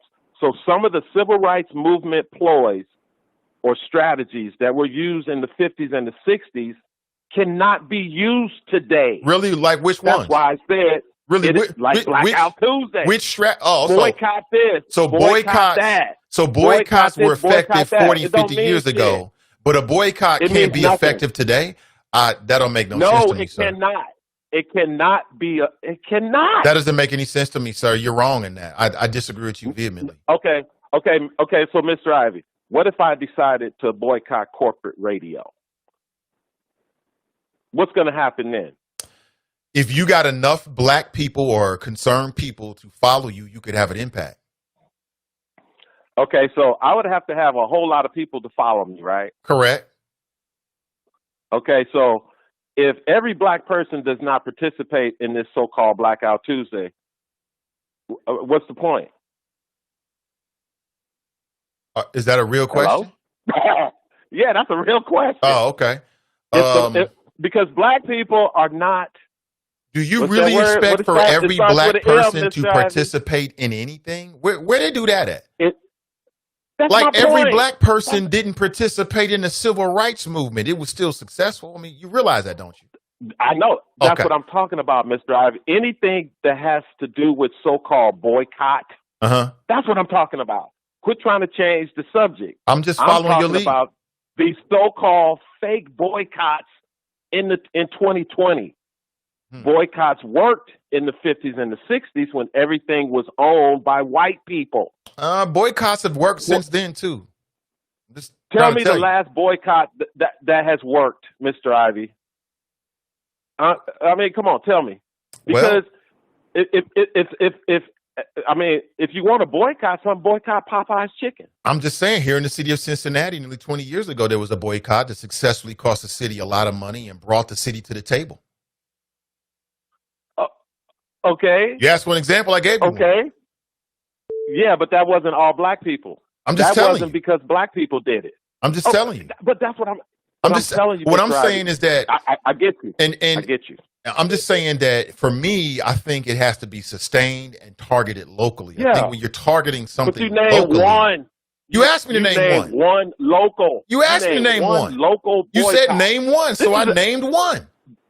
Okay, I meant national. National. Oh, you meant national. I thought you meant an example. Yeah. I answered your question. About national. Okay. Yeah, but we both agree. We both the Montgomery boycott, the Montgomery bus boycott wasn't national. I mean, it's like you playing both sides of it whenever it fits. Local. The argument at that particular point. I think we both agree that if you can get a lot of people to honor a boycott and it's targeted locally, it can have an impact. I think we agree with that. Okay, so Mr. Ivy, we all know black people are only 13% of the population. We all know that. Right. And I think it's even less. I think it's like 12 point something now. Right. It's actually going down. And my point is, if something is so called for black people to do, right, which you need black participation. Okay. You'll never get 100%. So therefore, the boycott cannot be successful. But you're setting up an unrealistic expectation for success. Right. You don't need 100%. You don't need 100% for it to be successful. So what's the point? So what's the point of a one-day blackout other than to steer those dollars to other businesses? Right, to black-owned businesses. Right. Like I said, I think you can find some ways to agree. Black-owned businesses. Also agree. Name a black-owned. Mr. Ivy, okay, sir, go ahead. Yeah, I'm just trying to find places where I think we agree. I mean, where we disagree, we disagree. But I think what we agree is that, it takes local. Local is more effective than national, right? I think we agree with that. Sustained is more. Everything is local. Sustained is more effective than just one day. I think we both agree with that. Okay, so we found two ways we agree. I don't know what the good people behind the blackout movement are trying to do. If they're smart, intelligent people like you and I, they're probably thinking the same way. Like maybe this is the kickoff. Maybe this is an attempt to try to do something nationally. You got to start somewhere. You're the same person who's always saying it's not how you start, it's how you finish, correct? It's how you finish. Okay, right. So this is how they're starting. Ivy, we'll have to wait and see how they finish. Okay. First of all, Mr. Ivy, if you're talking about sustaining a boycott, that's going to have long-lasting economic damage. Okay, that's why this thing is only one day. Okay, you cannot have a sustained boycott because it's going to have a huge economic impact which is the point. It's supposed to work the way it's supposed to. Well, that's the whole point, Drop. They want to have a negative. They want to have an impact. They want to show that when black people withhold their dollars, that they can impact the larger community and also enrich black-owned businesses. That's the whole point. Not nationally. This is a national movement. This ain't local. You got to start somewhere.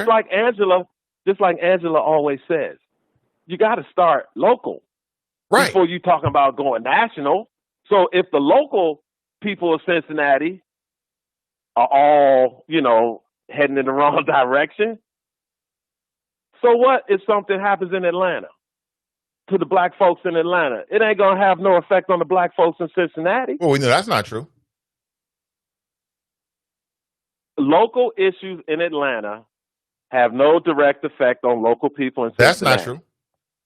The governor of Cincinnati is not calling up the National Guard. All I'm saying the governor is that of Atlanta is calling up the National Guard today. Well, all I know is that in that state are going to be directly affected. That's not true. I mean, I think in these days and times right now, black people in particular are very sensitive to what's happening to black people anywhere in this country, if not the world. George Floyd was in Minneapolis. Yet you saw people in cities all over the country reacting to it. It didn't happen in Cincinnati, but people was marching through the streets in Cincinnati. Breonna Taylor didn't happen in Cincinnati. That happened in Louisville. But people all over the country are reacting to it. Ahmaud Arbery, so on and so forth. So that's not true. Okay, so all Black Lives Matter, right? Now you want to change the conversation? I'm just answering your questions. No. I mean, I heard your answer, but Mr. Ivy, what I'm saying is that there have been more young black babies killed since the murder of George Floyd. Yeah, there have been more black babies and children killed than those who were killed at the hands of white police officers over the past 5 years. So we've had a number of black deaths that were at the hands of other black people. But those are local issues, according to the national mainstream media, because those local murders don't get the national coverage like the murder of a black man under the knee of a white police officer that happened in Minneapolis. That gets national, worldwide coverage. But when you got those babies that have been killed in the past 6 weeks that outnumber the number of black men or women that have been murdered by white police officers, those issues are local. Those aren't national. So again, Mr. Ivy, all politics is local. Any movement that has black people tied to it and it's national, follow the money, Mr. Ivy, because we all know a one-day boycott of anything is meaningless and is nothing but symbolism. We need more substance, more tangibles, as you put it, Mr. Ivy. But as you put it, it's not how you start. Yeah. It's how you finish. This is how they're starting. Start at home. This is how they're starting. Start locally. Let's wait and see how they finish before we judge them. That's all I'm saying. It's Mr. Ivy. Today ain't the first day of Blackout Tuesday, Mr. Ivy. I mean, this is no different than Black Friday. And we all know what has happened to the Black Friday. It's Black Thursday. It's Black Tuesday. You mean the day after Thanksgiving? You say Black Friday? Yeah. Oh, okay. Yeah. That was hijacked, and that thing is every day of the week for some businesses.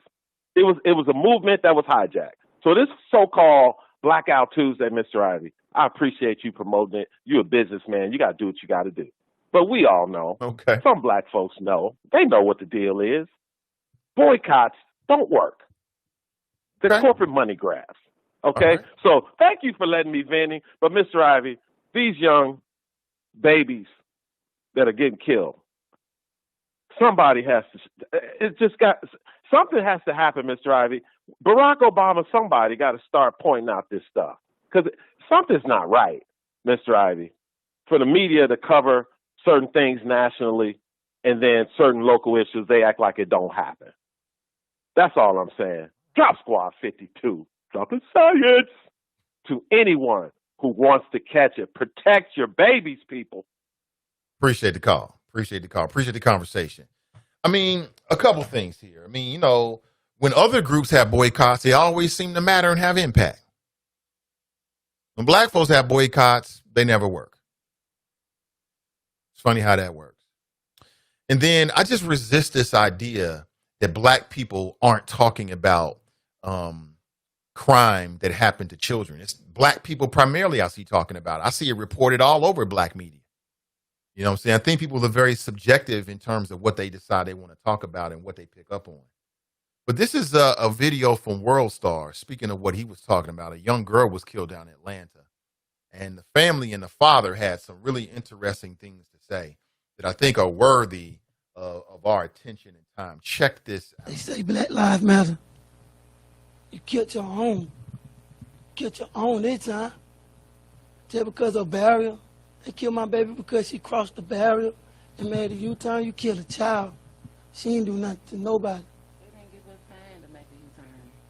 They started shooting on my car before we could even make a U-turn. Shooting my tires out. Like, why? But Black Lives Matter. That baby was shot in her bed. Killing your own. Nobody there to help You me. killed an 8-year-old child. Nobody. She ain't did nothing to now one of y'all. She just wanted to get home to see her cousin. That's all she wanted to do.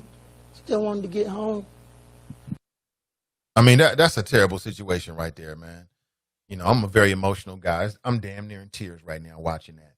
Again, nobody cares more about these black babies being killed than black people. Nobody cares more about them than black family members. And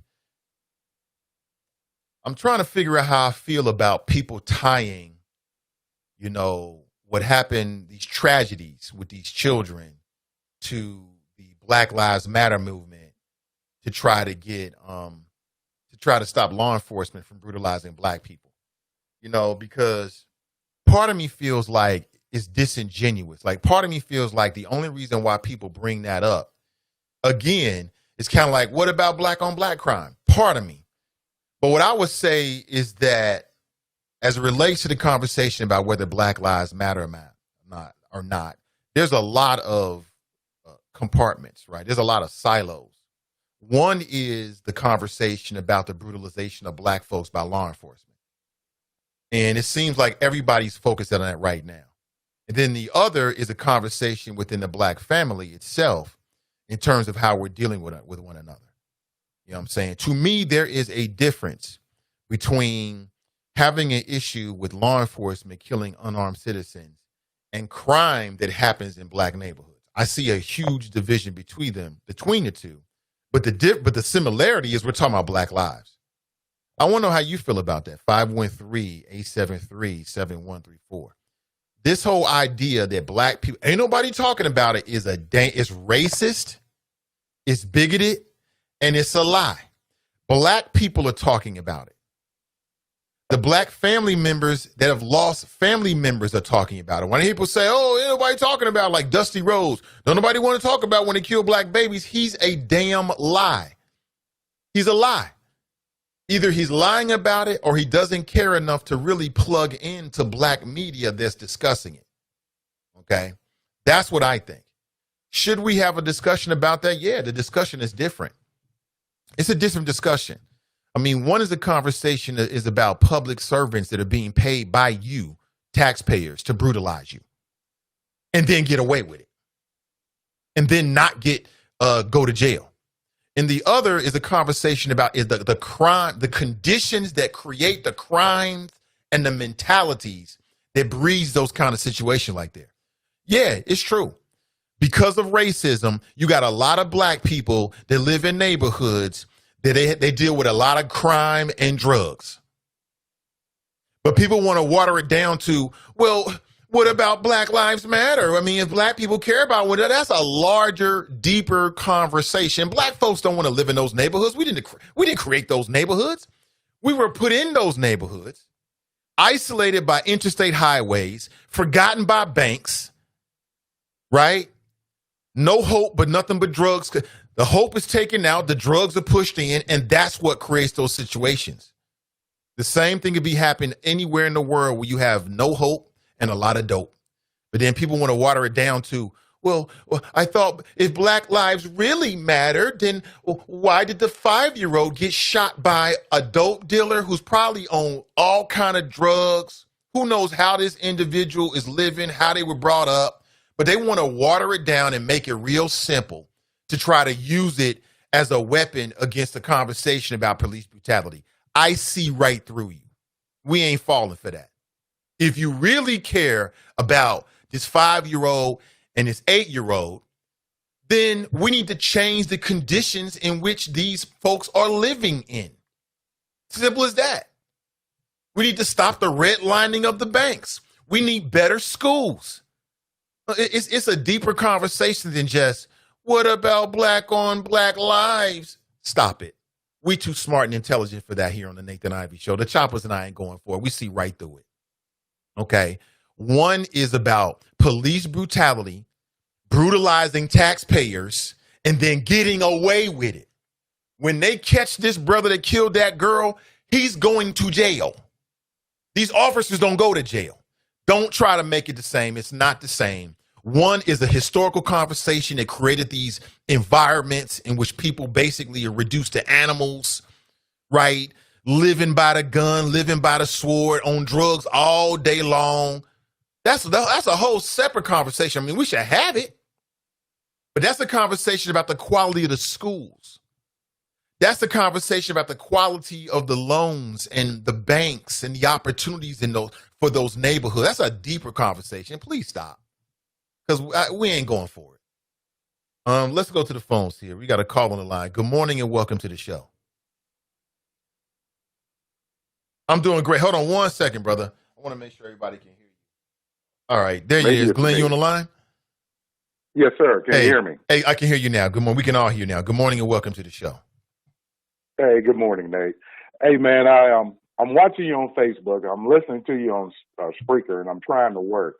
And I can hear the exasperation in your voice, Nate, because I thought we were past trying to show grown folks or explain to grown folks that there's a huge difference between the crime that goes on in some of our cities and some of our rural everything and serving and going outside of the bounds and actually killing a person on video, and the outrage that goes with a police officer killing another Black person. You would think that you wouldn't have to explain that, especially to a Black man, Nate. But people like John do exist, and I've said this 1,000 times. Folks, ask your parents, ask your grandparents. Back when they were fighting for civil rights, Nate, there were conservative Black men saying, we don't need a Civil Rights Act. We don't need federal enforcement of civil rights laws. You know, let the states handle it. I'm sure that Alabama and New York would have been in accordance with each other. Georgia and Connecticut would have passed the civil rights laws at the same time. That's the reason why we had to have a federal mandated law. And I'm kind of fired up about this, Nate, because over the weekend, MSNBC had a show on. It was for 2 hours. It was about Martin Luther King. It was called The Man, the Movement, and the Media. Something to that effect. I know I'm screwing up, but it was a great show. And when you mentioned the drop that the Montgomery bus cot was local, you're absolutely right. And I found out things that I didn't know. First of all, Nate, is that nationally, a lot of people didn't even talk about Martin Luther King.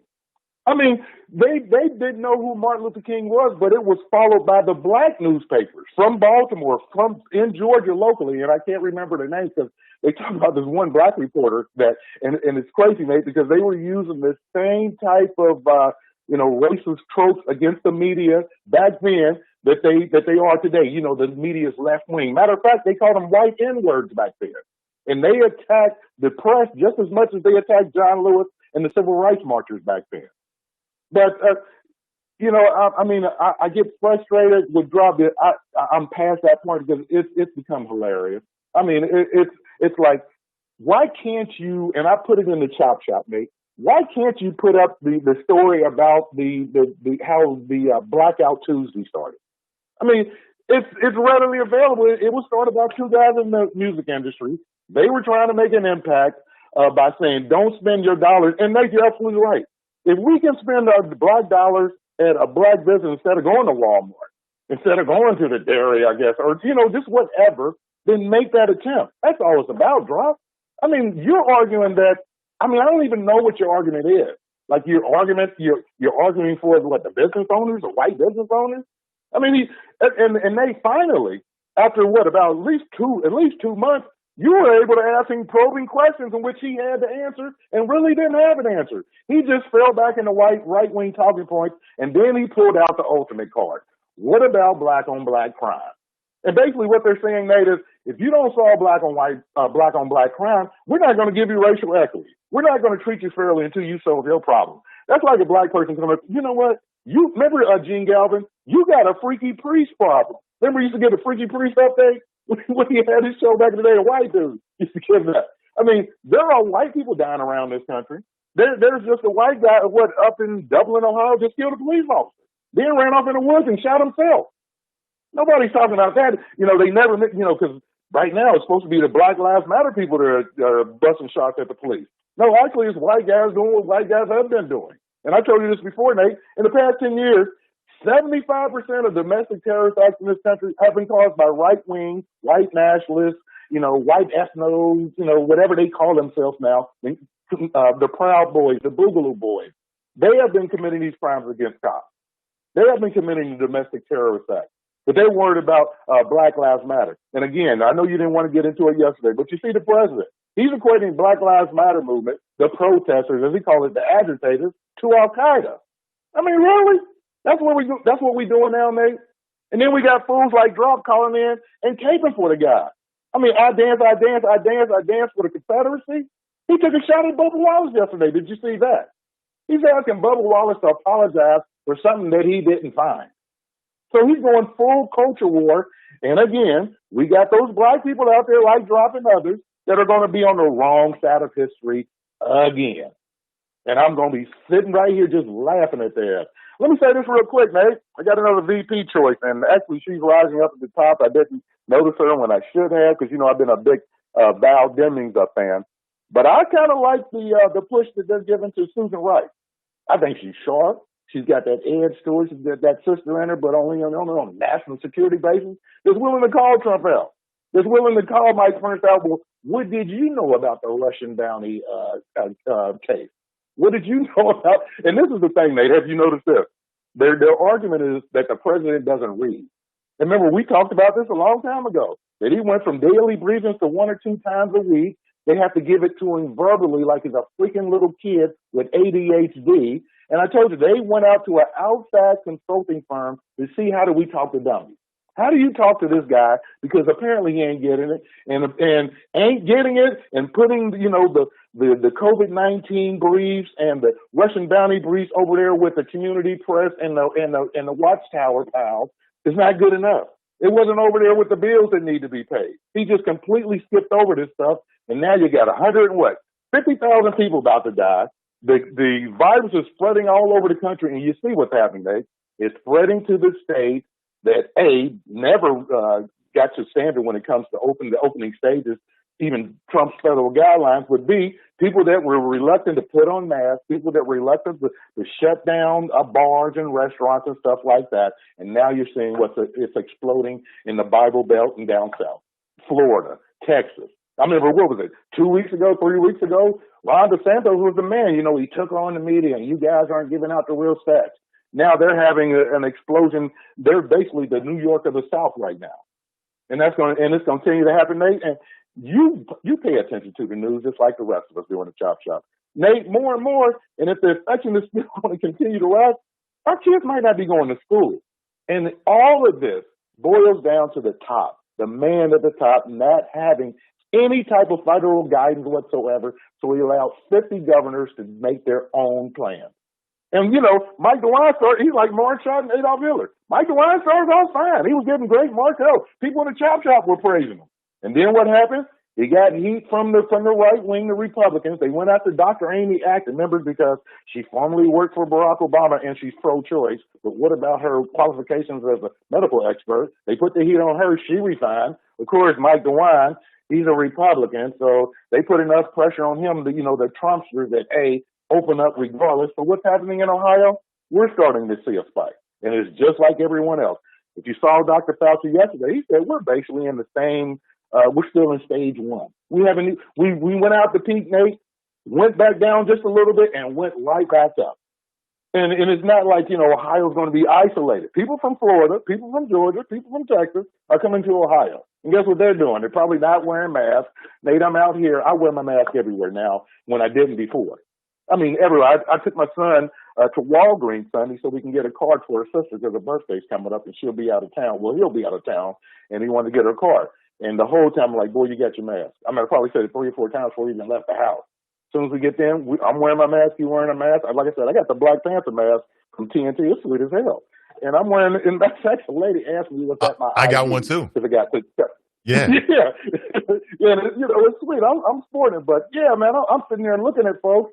I can go to the Dollar General superstore. I'm wearing my mask. There's people in there that aren't wearing masks. All the registers, the stock people, they're wearing their masks. But those people out there, they just, they make us stupid. They make us stupid. I can't hear you, Nate. No, I was just listening. I wasn't saying anything. I said earlier that I got one too from TNT, from TaylorMade with the Black Panther on the side. It's pretty dope. Shout out to TNT. I got that and the Obama one. Yeah. So, but yeah, man, like I said, it's unfortunate, trying to explain the protest to people like Drop, but it's just as unfortunate, Nate, that we're trying to explain the use of a mask. I mean, they talk about what's happening, the mask mandate. It's just a mask, folks. Just wear it when you're inside. When you're outside, just walk around like you normally do.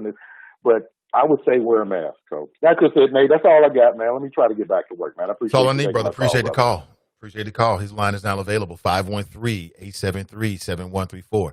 All I'm saying is that when people want to have that conversation, I'm raising black kids. I got a son and a daughter in these times, these perilous times in 2020. And so it pains me when I hear people trying to, and I'm not blaming Drop. This is bigger than him. I've heard these arguments. Well, what about black on black crime? What about the black babies that killed in Chicago? You don't really care about black children. Don't start talking about black children now because you want to use them as a rhetorical, a device to go up against when people are talking about police brutality.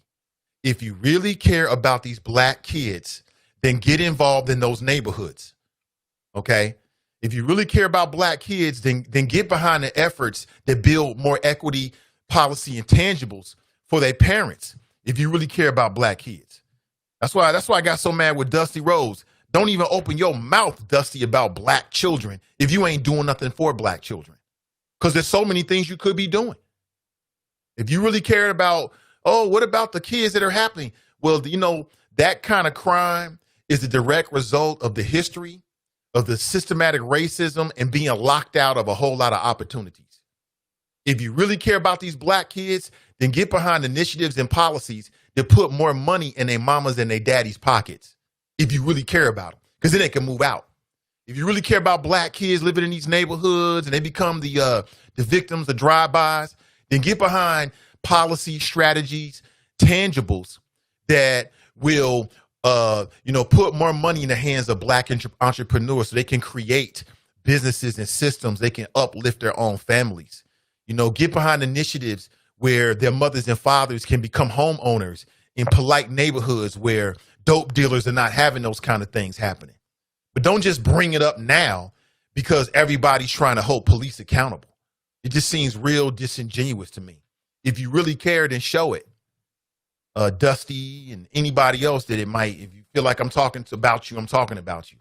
But don't just start talking about, what about the black girl that got killed in Atlanta? What about her? It's a tragedy. There's a lot of sick individuals out here that's living bad lifestyles that don't care. Right? Get involved. All right, enough of me, more of you. Let's go straight to the phones. Good morning and welcome to the show. Hey, good morning, Nate. Hey, Brother Forte, welcome. Hey, listen, first of all, man, the show is off the charts today. You, Glenn, you could have dropped the mic a long time ago. The facts are real simple, man. You know, and I said this all the time in my police career. Don't compare professional police with the power of the state with all these tools who go out and make egregious mistakes, whether it's purposeful or it's a mistake in general. You should be held to a higher standard. Don't compare me to people in the street when I got a badge, training, and the power of the government on my side. It is a ridiculous comparison. But it makes the other side feel good to keep on coming up with this BS about black on black crime. There's crime in every community in this country. It's safe for me to say now, when we see so many people being unincarcerated based on bad cops, bad detectives, bad prosecutors, and sheep-driven juries.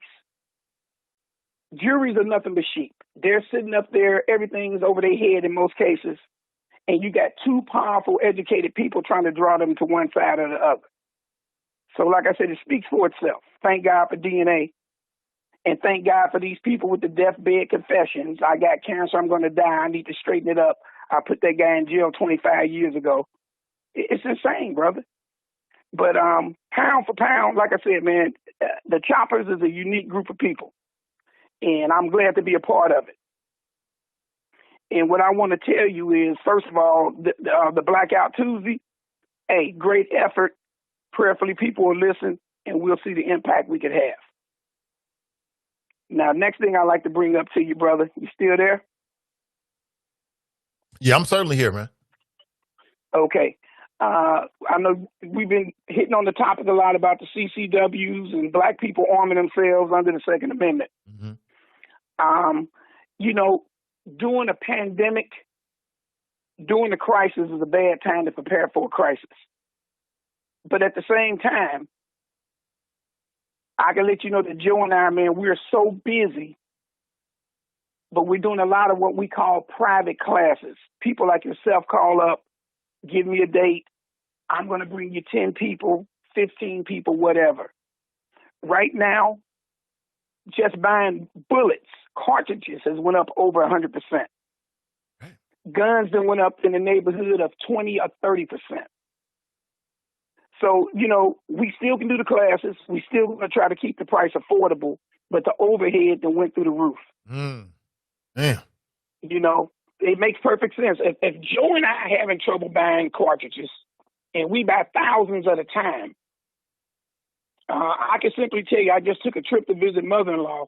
I stopped in 3 states at big giant gun places, and nobody had 9mm or .226 rounds. Here in Greater Cincinnati, yesterday, I went to 4 places. 4 places I wound up buying 100 rounds of ammunition. So, you know, you can't prepare for a crisis during a crisis. I just want to emphasize that to the Choppers. You know, now, we're going to move heaven and earth, and we're going to pay exorbitant prices. And it's a few places, like I said, we're paying over 100% more than what we were paying for rounds. I took one of our CCW students out yesterday. We found her a gun. Had to drive all the way up to Lebanon. Because when you buy them on the social network now, everything is backlogged. You know, you may get them 3 weeks from now. You may get them a month from now. But we did locate her what she wanted. So it's out there to buy. You're going to pay a premium for a lot of these things, or you're going to shop hard to get a good price. But I'm going to get with you, and we're going to set up 2 dates. We're going to set up one for out in the country, and we're going to set up one for the new CCW people, both in August, if you and I can make that happen. Oh, yeah, let's do it. Absolutely, man. The time is now. Okay. Yeah, but thanks for the heads now, up on that, because then I can pass it along to people, and they know exactly, you know, what they need to do and what it's going to cost them. Yeah, hey, you know, like I said, man, it's real. And looking at that thing in Indiana, it made me think back, and I'm going to make you remember this, the movie Deliverance. Mm-hmm. Classic. Burt Reynolds. Mm-hmm. And they went camping, right? Went up in the Tennessee mountains. Mm-hmm. They had a knife and a bow and arrow. And all hell broke loose in the mountains. You remember that, right? Oh, yeah. Okay. So we don't go camping like that anymore. I'm an outdoor person, but if I'm walking through the woods, you better believe I'm going to have my little friend with me. Because you don't know what you're going to run into in the woods. Just like you don't know what you're going to run into when you take the shortcut through the alley. Does that make sense? So I don't know what to say about that brother in Indiana. You know, but thank God he survived it. And I agree with you. People need to go to jail if they put their hands on him in any violent way. But it's Indiana. What can I tell you? Mm-hmm. So we just got to be careful out here, man. And like I said, you know the creed with us. We pray you never need a gun. We pray that you become a gun enthusiast. And just like people like to play golf and people like to travel and people like to shop, we like to shoot. But I pray doubly that if you need a gun, you'll have one. Because when the beef hit the fan, you know, when seconds matter, the police are minutes away. You know, we had a battle about the good police and bad police all the time. But the reality is, you know, hey, man, I had a badge in the gun for over 28 years. I had unprecedented power. I had to use that power in a professional, respectful way. And when these officers, and I don't care what color they are, let's not get down. It's just white cops that's out of control out here. It's a percentage of the brothers who can't control this power. We can look at that with the situation with the two students in Atlanta. They got snatched out the car. If I'm not correct, 6 officers was involved in that beatdown, and only one of them happened to be a Caucasian. So how about them statistics? You're right. You're right. You know, so let's not get it twisted. You know, I can simply tell you, my son and daughter seen that, and their conversation with me, and they good and grown is, Dad, I'm so glad that didn't happen to us, because we know what would have happened. I said, yeah, that looked like an Old Testament moment to me. But at the same time, that mayor and police chief did a great job getting their butts off the street and people getting fired. So, okay. So, you know, it's unfortunate, but cops need to understand it's a new day. A lot of these mayors, a lot of these police chiefs, a lot of these communities, you're not getting the benefit of the doubt now. You're going to have to prove you were right. And you can prove you were right while you're out there with your union trying to get your job back. That's going to do more to straighten police out than anything. Because on the opposite, it's always been, no matter what they did, it took 6 months, a year, 2 or 3 years to rectify it. Am I correct? Mm-hmm. Very much so. So now the shoe's on the other foot. You got mayors, police chiefs, community saying, get rid of them. Let them get their job. Let them prove they were right. So when you sit around for 6 months, a year, 2 or 3 years without your income coming in, then you'll make better choices out there. You sure will. You sure will. You know, I'm sure some police people will say to me, well, if cops are thinking too much, they're going to get killed. Well, you know, if you're afraid to do this job, don't take this job. It's that simple. You know, it's the devil's playground out there in the streets. And when you put your hand and put on that Bible and put that badge on your chest, you said you're going to go out there and do this job as a professional. So it's just out of control, brother. But I will get with you off air, and we'll set these dates up. And if anybody just really want to go out and shoot, Joe has an outdoor class August 2nd. They can go on our website. All You're right. going to need a gun, a holster, and 250 rounds. And it's going to be a tactical pistol course, which is similar to what I'm going to set up for the choppers later in the month of August. All right. Hey, Forte, thank you so much, man. All right, brother. Yep, most Bye. def. That's Brother Forte with Ride or Die LLC. And as you heard it there, later in August, there's an opportunity to go out with Joe. That's his partner. 2 good brothers. And get tactical. Get your CCW, but then get tactical. Learn to be proficient. Learn how to fire your weapon from standing, from sitting, from inside a car, while moving. You know, not just at a paper target. That's just the beginning. A lot of people, I should say a lot because I know the numbers, but there's some people that get a CCW, never get a weapon. They never take the next step. Okay? You don't have any reason to be afraid as long as you with qualified trainers who teach you how to deal with it. You have every right in this country to protect yourself. You have a duty to protect yourself and your family. You got a duty. If you're a father, you have a duty to protect your children. If you're a mother, you have a duty to protect your children. You have a duty to protect yourself so you can come home every day. You know what I'm saying? When I'm out in these streets, I'm not even thinking about myself. I'm thinking about my little boy. I'm thinking about my daughter. I'm thinking about my wife. I'm thinking about making sure that I can come home to them. Okay. And we ain't taking no losses in 2020. Zero. Speaking of what happened over in Indiana, there's a black man who is saying that some folks tried to lynch him. Some white folks tried to lynch him. Okay. And this is from World Star. You can go there and check it out yourself this morning. I'm just going to put it up on the screen real quick. I want to play this audio. This is the mayor of Bloomington, Indiana, speaking out about this. Check this out. Here, I want you to hear this. Yeah. I do know Vox Booker. I've been mayor for 5 years, and I've probably known him for 5 years. And he's been a very active member of the community. I care a great deal, and I want to help my residents have justice. And of course, we want to stop this kind of thing from ever happening. It's a terrible reminder that racism, we're a very progressive city, democratic city, progressive, liberal. We believe in inclusion, but in our community, we know we have hate incidents every year. We know there's racism in our community and around our community, and we can't pretend that's not the case. I don't know what would have happened in the woods around Lake Monroe if there hadn't been other individuals there, if there hadn't been a video taken. We pray that any terrible episode, horrific interaction like this ends at least with as little violence as possible. There's obviously violence, but I don't know what would have happened. You do know what would have happened. They would have lynched that brother. They would have maimed that brother. I mean, I appreciate him speaking out. It's great. I just wish the language was tougher and stronger. Yeah, we know racism exists. This ain't like some Karen calling the police. They tried to physically assault, and again, in the words of this black man in Indiana, they tried to lynch him. Again, we may wake up tomorrow and there's a whole new wrinkle to the story. I don't know. But again, that's what's being said right now. Again, I got to make a move here, folks. I really appreciate you being here. That is my time for today.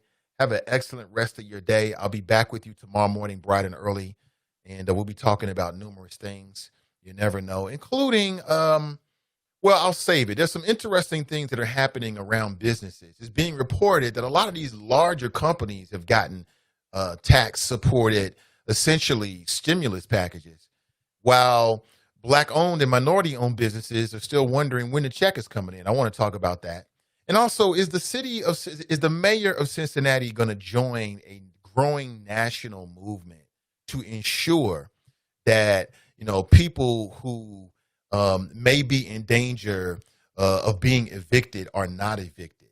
What is the city of Cincinnati doing to protect those individuals? We've already got a shortage when it comes to affordable housing. And now the protections that were put in place to prevent people from being evicted are going away at the national level. But what is the city of Cincinnati going to do? I want to talk about that and more. Plus, I've got some special guests who are scheduled as well. So listen, have a beautiful rest of your Tuesday. Remember our motto: winners focus on winning, losers focus on winners. Stay winning, stay focused out there, and we'll talk real soon. I'm Nathan Ivey. Remember Blackout Day. We'll talk more about the aftermath of that as well as tomorrow. So good morning to the Choppers. Have an excellent rest of the day. And I'm out.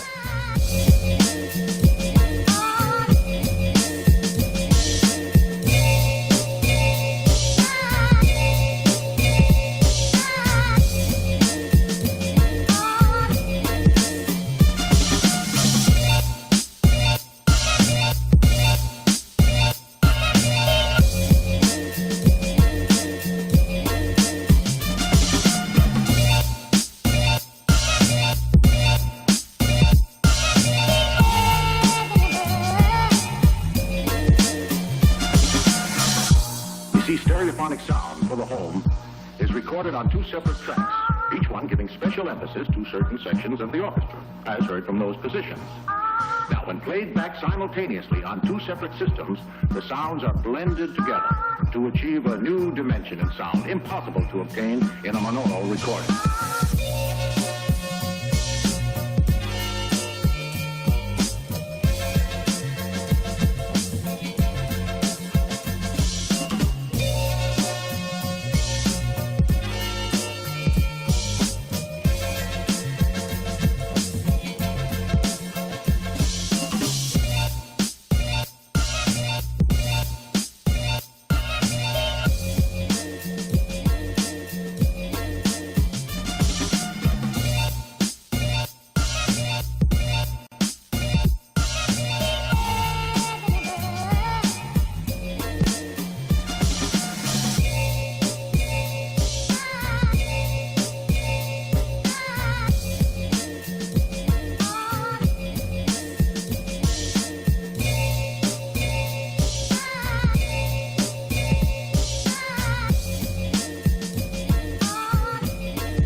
Bye.